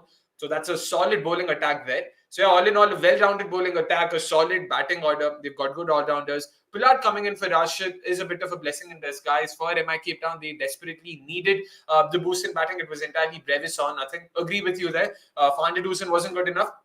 I'll just say it was Brevis and Linda or nothing, because Linda really was very good for them with the bat there. Yeah, so all in all, a solid lineup. But yeah, we've seen it earlier that that's just having good players isn't good enough. So yeah, let's wait and watch how it And goes. I think that is probably the biggest difference that we'll see this year in terms of how Pollard is as a leader and how Rashid was as a leader last year. I think we'll see the stark difference this year. Yeah, interesting points from you guys. And if you guys are just joining us right now, we've just recapped all the SC20 squads and how we really think they'll fare in the second season of the SC20. Just to wrap up this chat, we showed you this earlier. We will be doing plenty of match stories, not live blogs per se, but lots of coverage of the SC20 on cricket.com and some interesting articles, because I'm sure the boys like Akash and the other writers, they all have a keen eye on the SC20. So catch that on Wednesday, Thursday, Friday. But remember, speaking of Thursday, we're going to be doing the watch alongs ourselves. Right, SC20 chat can end, but only if you guys give me your predictions, who's winning the competition, and one player to watch out for. Keep it quick, and we'll move on. I will start. I think it'll probably be David Miller as my player of the tournament, because I just think he'll add this on his resume and his team to win the competition as well. I'll go I next. see. Go. Yeah, I'll pick Durban Super Giants. They've got the most sort of cohesive unit in this competition this time around. Again, they had that last time as well, but yeah, this time they also what also helps is the fact that most of the players are in form, and the addition of Nicholas Purin in that middle order sort of really gives them a lot of firepower there. So he's it's going to be Durban Super Giants, or rather Durban's Super Giants for me. Super. Nikhil? Yeah, I would have picked DSG also as probably the first favorites, but now that is already taken them, I'll probably stick to JSK. इसलिए So, जल्दी बोल दिया. नहीं ठीक है works for Jai Shri Krishna also. It's okay. I think they have good options, slightly light on batting, and it's where if Mooney doesn't step up, then I think it could be troublesome. So I'll stick with JSK. Player to watch out for, I hope it is Cyril Kodze. Uh, lots and lots and lots of time for him, because the world needs to see more such characters come through. Okay, so no one, I mean, none of us are the fancier MI win, at least in this Very format. mainstream. Very mainstream to call an MI winning a prize league. Okay, fair enough. Lots of Akshay people ro saying raha hai. lots of different things. Prashant reckoning GSK itself. I mean, the goodness same player to watch out for Bears. Swampole, yeah, I think yeah, for sure. The South African born, I think he is. I've read an article, but I'm not remembering where. But Face up. we'll pan out to more comments right now. Akshay doesn't know the news that MI Emirates have announced Purin as their captain and he won't play in the SA20 for Durban. And also Rashid is out for the full SA20. Thank you for that, Ronak. Till yesterday, it was first 3 games and last 3 games and playoffs. To be honest, yeah, I just Longer know. injury. Maybe longer injury. I have no clue. मतलब क्या चल रहा है. Okay, so great. I mean, I like the fact that we can actually reflect in the SC20 later in the Monday Night Live, maybe Yeah. in February sometime, and hold all you guys hostage to your comments, especially Anonymous saying DSG, Prashant saying GSK, Akshay, of course, thinking the Durban Super Giants themselves will get the job done, and I, of course, put my money on Pal and David Miller. Right, SC20, time for that to end, and let's, of course, talk about things domestic, boys. Not, of course, what's happening in our own house, but of course, with regards to the Ranji Trophy, and just do a little roundup over there. And no better place to start with regards to this article put up Anirudh Suresh, and he goes on to, of course, headline it with all the headline grabbers: Padikkal, Parag, and Pujara. Pujara, amazing 17th double hundred for him in first class cricket, eighth in the double century Ranji scheme of things, and he's just one behind Paras Dogra, a name to remember indeed. Notable results from the first week: Puducherry Pondicherry. upsetting Delhi. Yeah, Yeah. brilliant. Karnataka beating Punjab just. I mean, there was a time where you thought Abhishek Sharma and Prabsimran Singh it was who put on a stand for 192 in the second innings, but they had lots to kind of avoid in innings defeat. Eventually, they did. Gujarat beating Tamil Nadu. And as you can see, lots more top performers of the week, including Pujara, 243 against Jharkhand, Devdutt Padikkal, 193 against Punjab, Riyan Parag's 155 against Chhattisgarh has made a statement, and Rajasthan Royals was quick to put that on Twitter. Other names which come to the fore: Kishan Lingdo, his 268 for, who was it? Meghalaya it was, against Arunachal Pradesh. That was something to, of course, check out. And not to forget, Kaushik 7 for against Punjab, like the game I touched upon over there. Just want to ask Akshay and Nix what they read, what they like, what they saw on Geo, which is now being the streaming platform for all the domestic coverage.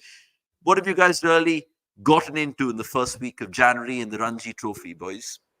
The marked improvement in production quality to begin with. I agree. Ashwin had also tweeted about it. Completely agree. Matlab, like even Pakistan's I don't know what the pronunciation is, but Quade Azam, the trophy, they also have such good production quality. Finally, we're seeing some of that, trickle into the Ranji Trophy as well.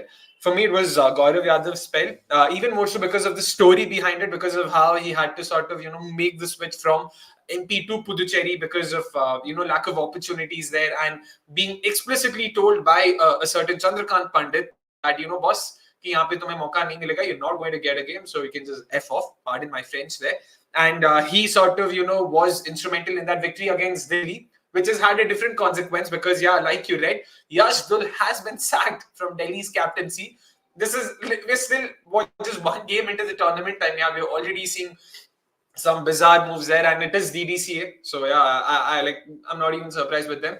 If there's one sort of organization that comes close to beating BCCI at its own game, it is definitely the DDCA.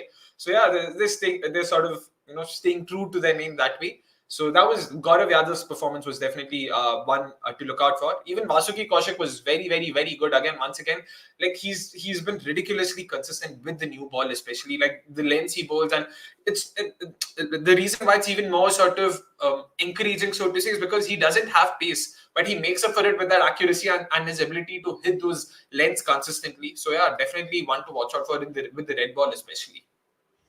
Okay, lots of more people having their say in the chat about the Ranji. And yeah, I mean, I saw that whole Yashdul thing about him being stripped of captaincy and what happened in Bihar as well. I mean, I want to ask Nix about that with regards to the Bihar Mumbai game and how things happened there. Of course, the name doing the rounds there, Nix, was the 12-year-old boy, Vaibhav Suryavanshi, I think it is, who stunned everybody after his shocking performance in his debut of the Ranji Trophy.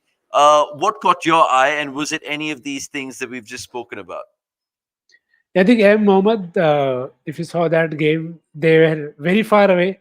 And then for him to bring them close with the bat and then also have a way to, of course, chip in with the ball. I think you're always, again, as Akshay says, sucker for the underdogs. इतना पीछे थे गुजरात से ऐसा लगा कि भाई बहुत कुछ हो जाएगा यहाँ पे. So I think that is good. Of course, Pujara is there. There's also Riyan Parag following on, had a very good knock over 150. So that's also good. Hopefully, my bet is eventually selection इससे होता नहीं है. तो that is where I'm holding on to things क्योंकि eventually select तो उसको करना है जो squad में. तो फिर क्या ही करना है? ये बात ही क्यों कर रहे हैं अपन जी के बारे में? Yeah, I was just gonna add on by again presenting my screen by showing you that little article that Anirudh dished out, and he goes on to show you the other notable showings from the first week. Ricky Bui, remember him and his 175 against Bengal. And then you had other performances, including someone like Kumar Kartikeya, 8 for 132 in terms of match figures, that is. And not to forget Ankit Bhavani's performance, 153 against Manipur. So lots more information available on cricket.com with regards to the Ranji Trophy. And it's just started, remember. We're not even into the knockout phase of the competition. So good to see all the names come through, such as Tilak Varma and Riku Singh themselves, who will be, of course, in that squad of Afghanistan, India starting soon. Right. I mean, more people saying more things about the Ranji, which is what we really love to see. We'll stop sharing the screen right now. We'll get to other things. Have we covered everything? Because I know Santosh Urapa asked me earlier in the chat, where was it? He went on to say, one second, let me just go all the way up with regards to. I mean, he basically asked us about Australia Pakistan, guys. I know people are giving Pakistan a little benefit of the doubt with regards to inexperienced bowling attack, new coaching staff, captain, of course, Shan Masood, 3-0, and it was always the writings were on the wall. But the best part of the tour has to be Amir Jamal and that reverse sweep of Lathan Lyon was, and his bowling, and the fact they've unearthed a gem. Really quickly for Australian Pakistan fans in the house, Nikhil, how do you sum it up? Very spirited performance, I'll say. More so from the youngsters, and again, it's a trend. People who are doing well in Australia are not the big names; they are the younger ones. That's how India won their series as well. A lot of people keep forgetting कि कौन थे वो लोग जिन्होंने अच्छा किया. Yes, seniors also played well. They have to, but it was those youngsters who were able to make a mark. And again, Amir Jamal, that knock, the pulls that he hit. If you can go and just, there are some knocks where you want to go back and listen to the sound of the ball hitting the bat. It's talk, pulling like that. And then with the ball also cleaning up the tail, something that's like a tradition for subcontinental teams away. So he was able to do that. So I think sometimes it just tells you no matter what else, skills and all, spirit also matters. And it is as much a mental game in terms of being there, executing your plans and doing your best in that regard. So, credit to Ahmed Jamal for being able to do so. On his very first tour, Australia is not an easy place to come up and come trams. So I think it was never going to be easy to even win a game. But I think Ahmed Jamal did himself no harm by a very superlative performance with both bat and ball. Indeed, and I'm pretty sure Akshay will resonate those thoughts. But a word on Pat Cummins again, not just having a good 2023, but a start to 2024. It's ridiculous. I was seeing stats somewhere, Akshay, that Pat Cummins in this moment in time in his test career, after innings or whatever, compared to the great Glenn McGrath, he actually has more wickets and a better bowling average. And we talk about Cummins, the captain. First of all, we were asking the biggest Australian fan in the office today about whether Pat Cummins is the greatest Australian captain ever. And that's actually not stretch of the imagination by any stretch. But what are your thoughts about Cummins and this Australia team, who probably will dismantle West Indies as well in their continuation of the Test summer down under? Definitely, I mean, numbers do point towards, Cummins potentially being their best ever skipper, especially in the test format. And yeah, the kind of year he's had, man. Like, Australians, this is probably any Australian's wet dream. Like, the Ashes, the WTC, the World Cup. Oh my goodness. Like, what more do you need? And after that, you're getting 20.75 crores. Just done, bro. Just you've ended it. Like, there's practically nothing more you can achieve. And I'm pretty sure Pat Cummins will prove me wrong with his performances, especially in the test format. Oh my goodness, he's just relentless with those lengths. Yeah, the way he was bowling in particular to Babar Azam, because the reason I mentioned his name is because I saw replays of his dismissals, and I use it in plural because he of course got him several times, and oh my goodness, he was just too good. And yeah, I mean, he's actually, even tactically, he's not been the worst. It's not just about results going his way and stuff like that. He's actually been I don't know to what extent can I sort of rate him when it comes to someone like Ricky Ponting, like if I have to compare him, because like Avnish mentioned, I was also a fly on the wall in that conversation where Avnish and Anirudh were discussing Pat Cummins, his sort of wins, and comparing it with someone like Ricky Ponting. Pat Cummins already has 2 Ashes victories, or rather 1 Ashes victory, and that's already equal Ricky Ponting's, sort of, wins, so to say. And Ricky Ponting never even managed to draw an Ashes in England. Pat Cummins has already done that in his first ever away Ashes series. So yeah, it's definitely looking really bright for him. Like sports fan mentions, yeah, it's the T20 trophy is sort of the only vacancy in his trophy cabinet. But yeah, I don't think he'll be too flustered about it. Okay, fair thoughts. Just to sum up then really quickly about David Warner, of course, brilliant and all the respect from all of us to him because we're all big fans. Smith has come out and said that he doesn't mind actually opening Nikhil. That would actually make Steve Smith bat in every position in Test cricket, barring, of course, 9, 10, 11. But if you know, you know. Who would you see as Warner's successor really quickly for that West Indies Test match which starts on the 17th? Is it Marcus Harris, Cameron Bancroft, or will it be Steve Smith? Nikhil? Should be Bancroft, might be Smith. Hopefully not Smith. Yeah, hopefully not Smith, but he's voiced his opinions about Yeah, that. Akshay, do you think Bancroft Smith for Warner's replacement? I'll go with Bancroft. I still like Smith at number 3, and he is your sort of incumbent. So let's just stick to that. Okay, Marcus Harris is opener, not Smith. Please saying Santosh Shodappa with regards to that. Nearly done and dusted with regards to the best of the rest. just And just before you I'm go not to mistaken, Howzzat, Green. Yeah. हाँ बस यही बचा है मतलब of course it's a long term prospect. Sri Lanka are 119 for 6 against Zimbabwe who scored 208 all out. So Thikshana and Janita batting, it's a wicket away. So let's keep an eye on that while we are here. Yeah, we'll give you some breaking news from Colombo, I think it is, right? Next.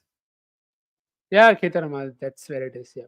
Yeah, Ketarama it is. So let's see if Zimbabwe can spur a surprise there or Sri Lanka will get the win. Sachin, no, the quiz is not done. It's still to come, and it's good to see that you guys have really, really taken the liking to the quiz, and we'll get all your prizes and the winners, that is, their prizes delivered indeed. But I have to ask this BBL, anything to really talk about, guys? We spoke about Nikhil Chaudhary last week. Really, really liked the looks of him. He played another note which went in vain. I know Anirudh again went on to say in office today, jokingly, if Perth Scotch had played in the T20 World Cup, they'll make the semi-finals because they just have brilliant bowling arsenal, winning pedigree, and all of that. But do you think Perth Scotchers will end up winning the BBL? Nix, Akshay, you come in here because I haven't watched a ball. I mean, Brisbane Heat have genuinely been a surprise. They're unbeaten, undefeated. Like, who would have seen that happening? So that's definitely been the surprise so far. And they're being led by Colin Munro. So yeah, it's good to watch. And yeah, they are giving a good fight to even someone like a Perth Scorchers that you mentioned. But yeah, I'll still say Perth Scorchers are the favorites. They're like the Australia of the BBL. Like, matlab jo bhi ho, come the knockouts, they will find a way to win. Ronak Badha. Again, he did mention about Sam Harper. He sort of took a serious blow to his head, and apparently, again, this is reports that I read on Twitter, but people in close quarters who sort of who saw this firsthand reportedly were sort of a bit taken aback by it, but because it seemed a bit too serious. So fingers crossed that he will be doing okay. We still haven't received any official update from the franchise or CAB as far as I know. But yeah, it was a pretty solid blow that he took to his head during the net sessions. One of the net bowlers apparently got to the back of his head, close to where Phil Hughes was hit from, is what I understand. But yeah, let's hope he's doing well. Yeah, I think he's doing well from what we heard on comments in the next game. So I think he's possibly they are keeping a good eye on him. That's good. Yeah. Okay, still another about 14 to 16 days left of the BBL. So lots more heading up in the business end of the tournament. And I think the teams have played about 7 to 8 games. So we'll keep that space checked as well on cricket.com. And we'll talk about it in the future Monday Night Lives indeed. Right, Priyanshu Tiwari, we have, of course, an IPL segment to talk about as well. Indeed, we'll get into that in just a bit. Man, this is a long Monday Night Live. I'm so happy that I ate dinner the first time we're doing a Monday Night Live at 7:30 rather than eating at 9:30, 10, because I was like, I'll tell you what, it might be an extended one today, and you guys are lucky. So we'll talk about the IPL in just a bit, but it's my honest duty to, of course, talk about, where is it? The newsletter, yeah, the weekly newsletter. It's like I'm reading it. He's reading it from somewhere. He's probably looking at the words. It's newsletter, all right. इसने घर पे placard लगा दिया ऐसा नीचे वही पढ़ रहा है.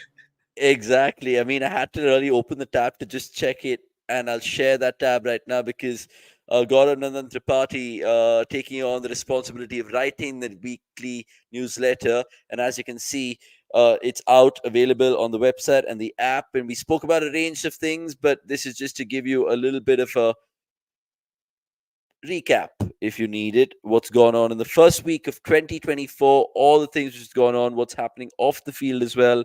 Of course, Dean Elgar and his final farewell test against India. It didn't go to plan. Of course, not to forget Aaron Finch, also who announced his retirement from BBL this week, ending his T20 career in all likelihood. And not to forget other things which you guys might have missed. Scott Edwards has been slotted in the Melbourne Renegade squad. And not to forget, the all-rounder DDS has replaced Dimut Karuratne as the test skipper of Sri Lanka indeed. So, look, you can check out all of this and much more on cricket.com, and we'll wrap up the best of the rest with the IPL chat, boys, because this is where the comments explode. We'll try to keep it short because we have Howzzat and the 12th man, and Ronak Vadva, Priyanshu Tiwari will take your questions with regards to the 12th man segment. But right here, IPL, I just want to raise a couple of talking points. Faf du Plessis and his injury. Does Virat Kohli captain again for RCB for those first two games? Or what about KL Rahul and his batting position for LSG? Rian Parag and the waves he's making with regards to all the domestic noise, and CSK and their future successor. Is it Pant? Is it true? We'll get into all of the stuff that we've heard for 5 to 7 minutes. We promise you that because you guys love this segment. Akshay, I'll start with you because you're the IPL merchant. Faf du Plessis, if he is injured, who are you giving the captaincy to? Is it Glenn Maxwell and then probably bring in a Will Jacks and then shuffle the batting order? Or is it Virat Kohli and be like, come on, Mati Pidal, Dalle and all of that? Oh my goodness! Oh my goodness! Didn't see that coming. But Faf is fit. There's absolutely no sort of there's correct, Ronak. So there's nothing sort of there's no proof of him being unfit or something. But on the off chance, on let's assume that he isn't fit. Virat Kohli did captain in his absence last year, so expect that to happen this time around as well. And Will Jacks will of course come in. Finally, Will Jacks will also open, which of course would be his preferred slot. So Will Jacks and Virat Kohli opening with Rajat Glenn to follow. Oh man, that's a solid top four to look forward to. So yeah, I'm not complaining too much. Should Faf not be available, but let's hope he's doing well and let's hope he's hale and hearty and he does come and do what he does at the IPL. What's the next thing that you wanted to talk about? Was it CSK's future successor? I just want to jump in straight to that. I'll come to CSK and the future in a bit, but I just want to ask Nikhil about things happening in LSG. And do you think KL, with him potentially batting lower down the order, is just a dress rehearsal for the World Cup? Him knocking in the door again, saying, look, I can actually fill in that void, because let's face it, Ishan Kishan, the ship is sailed over there. Maybe it's Sanju, maybe it's Jitesh. But KL and what he can do with JL, do you think can land him in Team India again? At this point of time, I think when Jitesh Sharma gets into the room for the Afghanistan series, he'll see, "Arey, KL ka baggage already hai." So I don't know. I just hope it works out well for KL first, because it's a better place to be that you have 2 3 guys who are in form and doing that job for you. So if it works out, nothing like it. I wouldn't mind KL opening as well, but then he just has to be free flowing. That's the bottom line. So whatever that works for KL and JL in that regard, and if he does well, then good. But again, I'll stick to separate squads. Don't mix formats. Let's keep one people, two format max. But would you agree, if they had to go down that route and play KL at 5 for India's sake, they have a ready-made replacement in terms of Devdutt Padikkal automatically fitting in their top order? Would you see it that way? Yeah, it's not unfair. The only problem where I feel there is, then you have Myers, Quinton, and Devdutt. So how are you planning there? Because again, Myers gives you a very handy bowling option. और मुझसे bowling कराता ही है कि इतने भी 1000 bowler होंगे तो भी वो bowling करेगा. So that is something that I'm just looking at, कि how they fix that puzzle. But it's a better headache to have. As I said, I'd rather have more people than have less people and trying to solve that puzzle. So it also gives Devdutt good freedom कि भाई one slot, one role, stick to it. Not like RR musical chairs कि music बंद हुआ इधर खेलेगा तो ऐसा नहीं चाहिए. So that's good.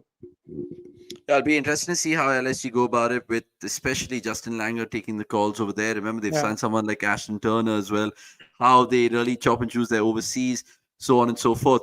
We'll come to CSK in just a bit. I just want to pause that for a moment because I want to ask Akshay about Rajasthan Royals and Riyan Parag. He's been, of course, doing all the things right domestically. He's been doing that for a while right now.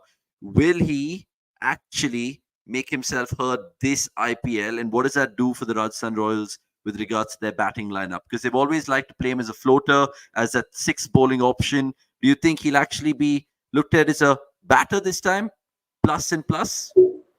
Yeah, I'm expecting Rajasthan to give him a consistent, batting option at number. I mean, would sort of look at him as a consistent batting option at number 3, number 4. Given that now they've also traded Devdutt Padikkal, so that opens up the number 3 slot. So I'm assuming Samson will probably come in at number 3. So it'll be Parag at number 4. Then you've got Hitmar at number 5. So that's your top 5 solid.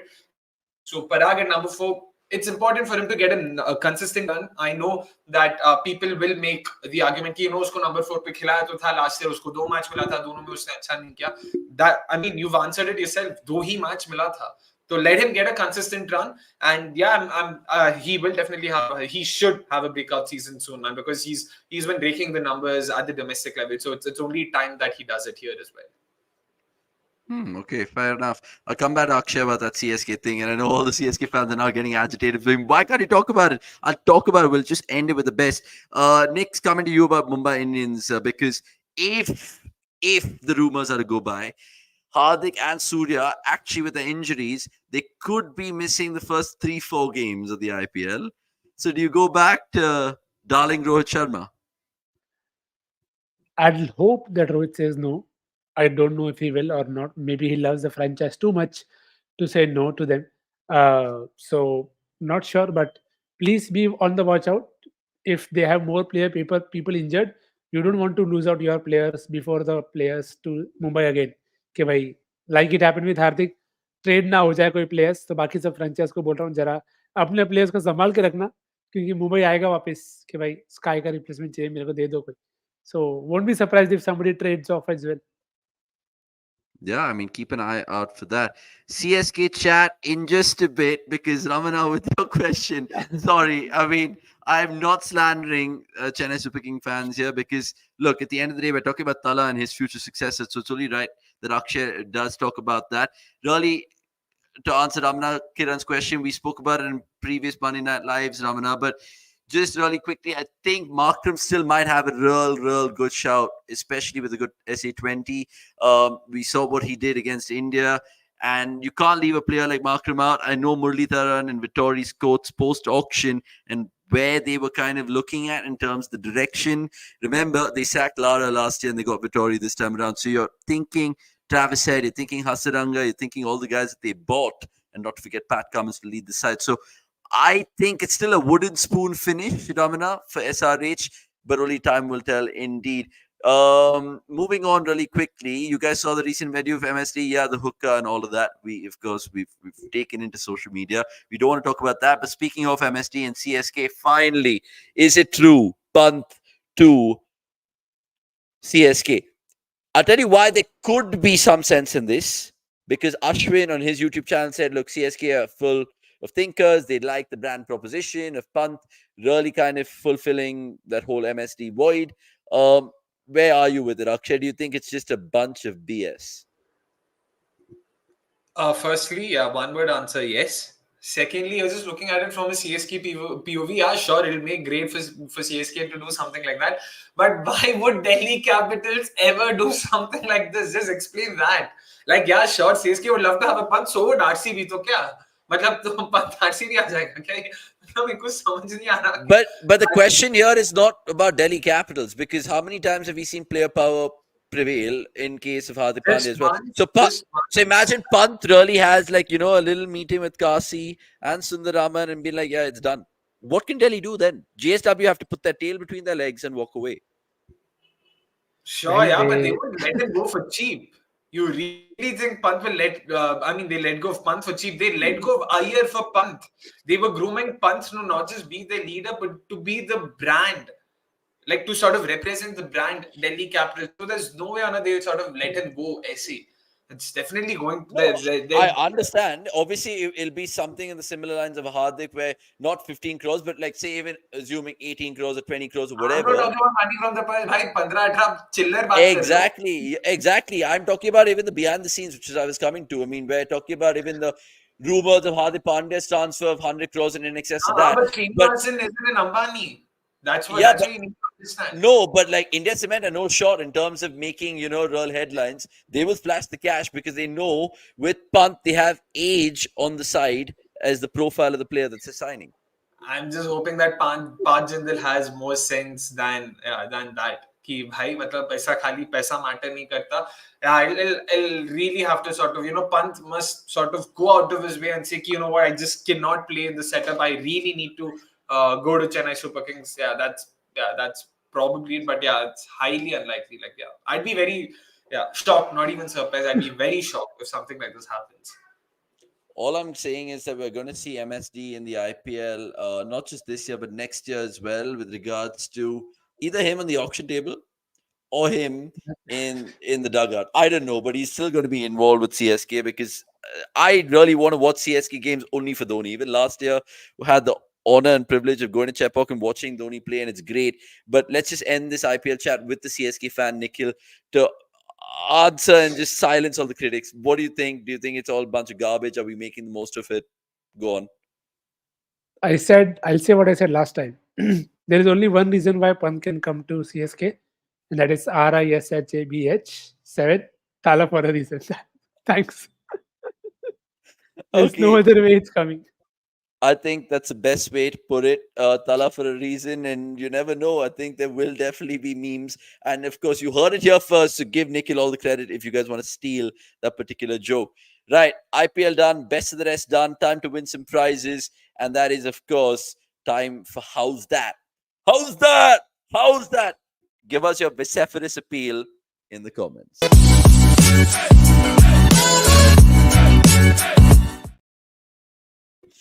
Is it just me or some of the bowlers who, of course, have played for India never said how's that? They always said Awaz de.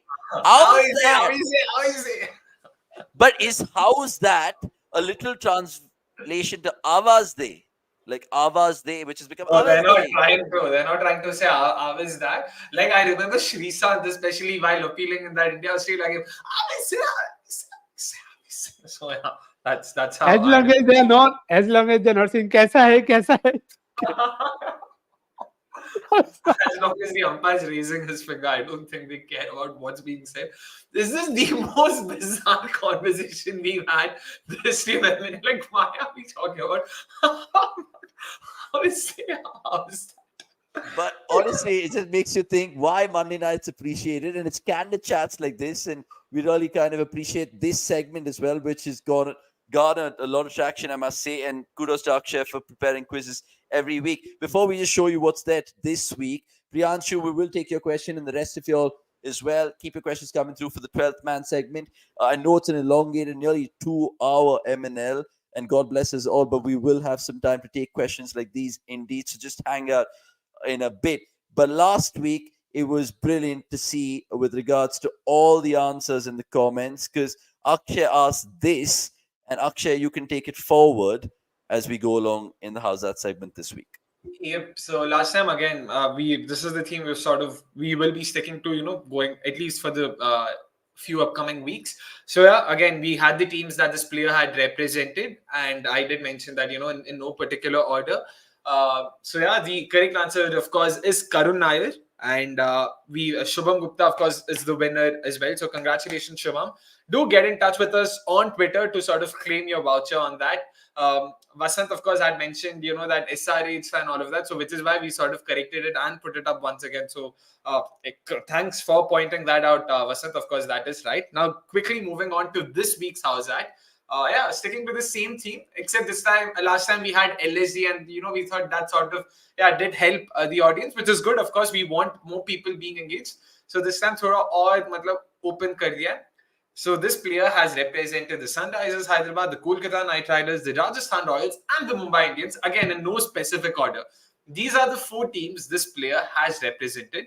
identify the player. So yeah, have you sort of have at it, have you see, and again, once again, please do make sure that you're not, commenting on the live chat. Wait for the stream to end and comment on the main comment section.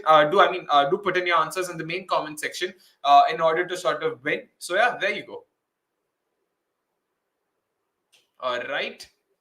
And I'm pretty sure Avnish is on mute, so congratulations on that. No, I Well done. wasn't. I was actually trying to get the graphic off. And I was going to take a really, really nice comment which came through earlier. It was hilarious. And Okay. oh my God, I found it. A question for Akshay. Identify X and Y in the following No. list connected by an IPL record. So the first time on How's That Ever, a viewer in the live chat has given the quizmaster Akshay himself a little tongue twister. Beg your pardon, tongue twister. I'm saying a little riddle. So Ridhaman Saha, Mayank Agarwal, X, Saurath Tiyari, Y, and Karun Nair. So Akshay, you've been quizzed by Ajinkya. And I'm Ajinkya, if trying to I'm look. recall correctly, he's of course won previous How's That before. Definitely. So Yeah, he's won quite a few. And Ajinkya, if you could also just help us out, is this in the order or something, or is it just random? If you could also just help us out with that. I'm trying to sort of look at possible connects. I'll definitely get back to you whenever I sort of can think of something that is. So brilliant. That's a bonus. I mean, not just the How's That this week, but also Ajinkya's question to the rest of the chat. And Akshay, of course, we'll try to make sense of that. But just to refresh Akshay's question this week, like I said, identify this player: Sunrisers, KKR, RR, and then MI. We're not specifying the time periods, but the winners, of course, will win only and only if the answers are in the comments and not the live chat. Indeed. Time to move on to the 12th man segment in just a bit. 100%. And lots of people are already having their answers felt in the live chat. Do not, of course, reveal the answers, guys, because it won't do you any good. Being called for dinner, so let's steamily head on for that 12th man segment, which is, of course, next. And I'll take all your questions.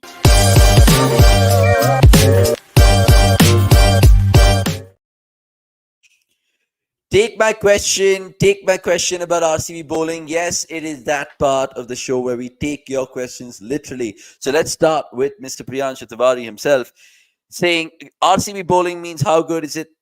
That I think it's not that bad means with all rounders and other options. Akshay, you're the perfect person to, of course, go on and have your say. Keep it short, and I'll add if I do have the time. But what is your options you're looking at for RCB game one of IPL 2024? Yeah, it's not that bad if you were bowling to Banirghata 11, but yeah, IPL में अगर खेलोगे तो शायद थोड़ा आपको problem होगा.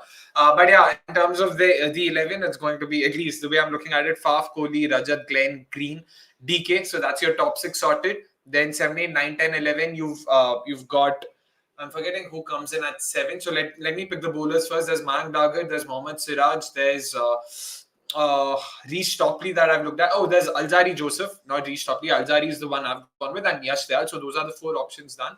At number 7, who did I have? Let me just have a look at. Pretty much this is the 11 I'm looking at, and how good are they? The bowling attack definitely will be a bit difficult to sort of make do with. It won't be easy for sure, especially because of the conditions that'll be on offer, at the Chinnaswamy Stadium. So I'm genuinely sort of, I'm a bit sort of at odds in terms of what they'll do. But we can always be hopeful. That's something I've been saying a lot during the women's watch along. So I'll pick that up here as well. The bowling, does not inspire a lot of confidence, but let's hope Siraj has one more season the way he does. And yeah, Alzari Joseph could be a valuable addition at the Chinnaswamy. Yeah. He could have just ended it. The bowling doesn't inspire confidence. When has it? Yeah, I was just going to be cheeky and say the key for RCB is going to be the lock. You know, you know. If you know, you know. Anonymous, been spamming the chat, Nick. So please, of course, address this comment. KL Rahul drop is shocking to him, he says. Sanju tested, tried, failed. Jitesh is too early. What are your thoughts about the whole wicket keeping sitch in T20s, Nicks? That's actually anonymous because how is scale drop shocking? Because that isn't shocking. Sanju is hardly tried in the right format at the right time in the right role. And Jitesh is too early, and you have to trust people to come good. We have not trusted people since what, a decade now. So How many new top three have we seen in the ODIs who are actually backed and not just played? So it takes time. It takes time, and you have to give people their due. So hopefully Sanju will do that, and so will Jitesh if they get their chance. Let's see how that story progresses. But I think you've really kind of catered to all parties there, should we say. More questions to come through in this 12th man segment, because more the merrier, and we've always encouraged you all to go on with the questions. So I'll try to take as many as I can, and I'm starting right from the top. So Ankar Bishwas asking this earlier, Akshay, why do you think you will play at Mohali, pace friendly, indoor small ground belter, Bangalore bowlers held ground against Afghanistan, West Indies pitchers spin friendly, and Afghanistan have good spinners too. So, next you start. Just before Akshay says, you are not going to play in West Indies. You are going to play in US. It will be roads. So No, but I think That's actually a good place to start. eventually the Super 8 and the knockouts are in the West Indies, right? तब तो That's वैसे भी also हारना है. तब तो वैसे भी हारना है तो And yeah, I was just going to say कि आप मतलब इतना सेंस कहाँ से एक्सपेक्ट करने लगे भाई बीसीसीआई से मतलब क्या चल रहा है इतना सेंस नहीं वो तो बस ऐसा जहां पे रैंडम ड्रॉ होना चाहिए वहां पे नहीं करते और यहाँ जब स्टेडियम्स अच्छे से सोच के you need to sort of award fixers वहां पे रैंडमली जिसका जो मन किया हाँ ठीक है यार मोहाली में दे दो इंदौर में दे दो बैंगलोर में दे दो मजे कर लो भाई तो यार you बस look at the this ground they are playing the Mumbai Ranji Trophy game in. Look at how good it is. yeah You'll get your exactly answers. Okay. and yeah Akshay, why don't you take the next one, because we've lent light in that. The concept having a stable captain goes on to say Shivam Sethi. Does that make sense? And also, how important is the role of a stable captain? I think he was talking about the whole Rohit. T20 scheme of things again. Yeah. Yeah, so Rohit, and to be honest, I don't think it makes a lot of sense, Shivam. मतलब stable captain क्या करोगे? मतलब having the same captain, अगर आपका captain आपके लिए performances नहीं ला रहा है, तो क्या करोगे? I mean, I understand where you're coming from. Maybe it sort of breeds familiarity and that sort of helps and all. But we've clearly seen that Rohit Sharma has not been able to deliver with performances. And if you're talking about stability, Rohit Sharma तो खुद 1.5 साल से नहीं खेला है ना India के लिए तो वो फेमिलियरिटी की बात ही कहां से आ गई और if anything it's making it more unstable right by going back to Rohit Sharma from Hardik Pandya if you wanted a stable captain then you would have stuck to Hardik Pandya not gone back to Rohit Sharma and how important is the role of a stable captain यार T20s में in general इन सबका मैं उतना ज्यादा I don't sort of look too much into it उतना ज्यादा rule नहीं होता कैप्टनसी का भी until and unless you are very tactically evolved like MS Dhoni or maybe at best and Eoin Morgan उनके अलावा तो there are very few other captains who I would say add value just as a captain सो या stable captain ये सब तो मतलब बोलने की चीज है कि और कुछ है नहीं तो हाँ ठीक है स्टेबल कैप्टन है इसीलिए मतलब reasons like these come into the picture only when you're not being able to back it up with your batting or bowling performances अगर आपका कैप्टन अच्छा बैटिंग कर रहा है तो आप वही बोल देते कि भाई अच्छा बैटिंग कर रहा है तो इसीलिए उसको ला रहे हैं जब वो नहीं है तो तभी ये सब बातें आ जाती है सो या Every time I think about that Rishabh Pant sledging Timpin saying, "Have you ever had a temporary captain?" and I'm just like, "Stable captain be sahi hai. It's just a captain, man, captain." Next, we always like to see good new people enjoy and love the show. I think Jealous Broccoli, we've never heard of that name, have we ever? Jealous Broccoli before. He goes on to say, given the brand of cricket that Rohit was playing in the 50 World Cup, high striking from opening, if Rohit continues this, that'll be given. Probably his last World Cup, he could be good. But then I think Sahil Nagdev kind of going on to add, saying, who do you think then will miss out if Rohit comes in? Jaiswal or Rinku, because that's the only balance. Really quickly, according to you? You see, that hope is what everybody is going with, that it will come good. But my point is, why do you have to go to that route? You have people who have been tried in that role, you back them. Of course, it's their last World Cup, so you can definitely give them that role. But till when will you only hope? So that's where the question lies. Whether you want to go again on the basis of, I hope it works out. It's better to go with something, I've seen this work. Let's back this and let's see how it goes. Even if it doesn't, the guy will know something to do better the next time. At this point of time, it doesn't work out that way also. So that's probably a problem. And who do you win this out? With Indian cricket, you never know. So always keep that door very, very open. And that's not Knicks playing safe. It's generally spitting facts, No. because you never know with Team India how ridiculous is the series starting on Thursday. Until 48 hours ago, we didn't have a clue of who's going to be playing in Just that to series. just to make it more evident, the last two vice captains that this team has had, they are both out of the squads. Shreyas Iyer and Ravindra Jadeja. So good luck trying to guess Oh my God. I'll tell you one thing you can't guess, because for sure we'll be there doing fan cams for the third one in Bangalore. Thanks, Santosh Uruba, for that question. Now that you have an answer, I'll also tell you that we're doing the watch along on Thursday. We're doing the watch along on Tuesday, which is tomorrow, for that series decider 1-1. And it's going to be good to get Akshay, Neha, and Swami's thoughts with regards to that. A couple of questions just to wrap up proceedings. There's so many, and I love it. Honest to God, I love it. Future sponsors watching this, this is why the Monday Night Live needs a little bit backing with the moolah, because it's literally 1,500, 2,000 comments that we get an average. So, of course, clip this part up, and of course, we will play it in our pitch deck to you. Livingston 500 plus season, you reckon, in the SA20 direct hit? Akshay, you think so? भाई Livingston? मतलब matches ही उतनी नहीं खेलती ना यार, मतलब कहाँ देखते हैं. I mean, he didn't play the last season, and I haven't seen much of him off late. Like, I don't think, did he play the West Indies series as well that happened in December? I don't remember him doing much of note. तो हो See, सकता है. when he bats, you often see very less of him. So that is also a concern. Wow. So yeah, you've heard that from Nikhil Bhai. So yeah, that's, I don't think there's much to say there. Livingston 500 runs plus season. Let's hope he Lovely does if well. it happens. Yeah, Yeah. yeah. Because the direct hit, from what I remember, is also a Punjab fan, so that's why he is sort of bringing Livingston up. So let's hope he does well for PBKS, unless he's playing Yeah. against Bangalore. I mean, different fans and cricket fans generally, I mean, they come in all kind of names, and you can read this one yourself, Bill, because I'm not going to be following fit with regards to all your little extravagance on Monday Night Live, indeed. Mohammed Irfan saying, take my comment, guy, and we'll end it with two more. Mohammed and Kanan, probably. Mohammed saying, unfair for Green, he's not able to play in Test and ODI due to Marsh. And T20s Australia has a lot of options. At least Australia need to give him permission to play for BBL and SA20. Your thoughts? Akshay, you go. No, not the comment. Sorry. Ajinkya had also gotten back, if I'm not wrong, with that order. So I've just been thinking it is sort of playing with me. So I just wanted to know, is it highest scores in a losing cause? I'm just assuming it's IPL. I don't remember if he mentioned it or not. So if it is IPL, thinking highest scores in losing cause, and X and Y. I know Sanju Samson ka wo century उसने Punjab के against मारा था, और it was in the losing cause. And Virat Kohli, because uska bhi ek hai century in a losing cause. So these are the two names I'm going with. But he did say descending order, so I don't know if it makes sense. But yeah, let me know if it's correct. And as far as Irfan is concerned, unfair for Green, he's not able to play in Tests and ODIs due to Marsh and in T20s, because they have a lot of options. At least Australia need to give him permission to play for BBL and SA20. Your thoughts?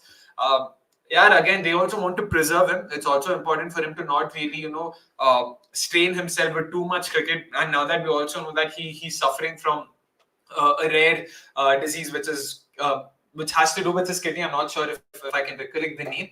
So given that, yeah, I mean, I don't think he needs to sort of strain himself too much. He's clearly earning the big bucks at the IPL. So baki sab chill kar le. Kya hi karna? And as far as tests are concerned, David Warner has retired. So you never know. Green at the top could also be a potential option for them. So you might see him play a lot more test cricket.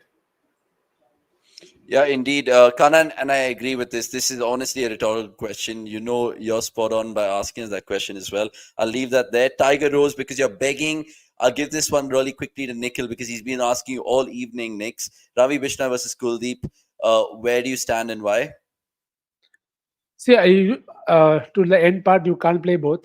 You don't have the bandwidth. क्योंकि कैसे खिलाओगे ना? You want more people who can contribute something with the bat. You already have 3 people who are bat like number 11s. So you can't add more to it. In terms of picking who versus who, I'd probably say Kuldeep starts because of his newly learned defensive skills. So that's why I'd start him there. And of course, I'd not shy away from maybe at times resting him for Bishnoi. If you see a very particular opposition जहाँ पे lefty ज़्यादा है और तुमको चाहिए कि भाई कोई गूगली डालने वाला हो, क्योंकि that's what Bishnoi is very good at. And Bishnoi is maybe Bishnoi का at times you feel कि बहुत full डालता है तो he gets hit. So you want him to play versus sides who don't are not probably proficient at that. So again, it has to be nitpicking in that sense. And at this point of time, you'd love to play both, but not possible. Okay. Meanwhile, Ronak saying Nikhil by Zimbabwe, Sri Lanka is getting close. Yeah, they think they need 42 more runs, and that 54. Leone Yeah. is getting to that 100 as well. So 100. good on Janet. Another Janet in terms of Sri Lankan cricket. If you guys know, you know. And yeah, we've taken as many comments as we can. really running out of time here. Episode 18. Episode 18 really was the longest one we've ever done. 2 hours 36 minutes. Here it's creeped up to 2 hours 9 minutes, but we've taken as many comments as we can. And Priyanshu going on to say exactly that. Chalo bhaiya, thanks for taking my question. Now me going to take care, guys. Love your analysis and always have a great week. Priyanshu, please like this video because we've taken your comment, and even the regular cool cats, Santosh, Kanan, Mohammed, Prashant, Tiger Rose, Superhero Rise, is good to see you as well. Like this video, and of course, enjoy the rest of the week ahead because there's going to be plenty of cricketing action and plenty of things to watch on cricket.com. 2 offerings tomorrow, one at 7 p.m., which is the watch along, like I keep saying. And at 8 p.m., it is a classics, which is I'm so excited for. It has the potential to go viral. It's MS Dhoni and his story of how he made his debut for Team India way back in 2004, 20 years ago. And that is something definitely to watch out. Tomorrow night, it drops at 8 p.m. and 7 p.m., like I said, the watch along. We'll also be there on Thursday for the watch along. And not to forget Wednesday, the game night. So what are you waiting for? Cricket.com has a lot of things. But right here, right now, I need a glass of water and maybe need to go to the loo and maybe my second dinner. Akshay, Nix, thank you so much for your time, and all the other people watching. I think we've had 50 people throughout just watching and hearing us. So well done. Invisible high fives to all you guys. Any Yes. parting words, gentlemen? Nikhil, Akshay, words of wisdom this week? नहीं, Nothing, enjoy. no, chill करो भाई, बस कुछ Chill नहीं करो. बचा है. Don't expect, don't hope, just take it how it comes. Cheers. Absolutely. Just enjoy the game we love the most. And follow Nikhil in terms of all the fantasy cricket predictions. There's lots of T20 cricket action around. And of course, Akshay will be there doing all the women's cricket stuff later this week as well. I'm Avni Shaikde, and that's all we have time for. Thanks for watching. It's a goodbye and good night from us. The timestamps will be put by producer Vikas if he's doing his job diligently. Kudos to him and the rest of the team at cricket.com. And we'll leave it there. Enjoy the rest of the week. And Happy New Year once again if you need telling. Cheers.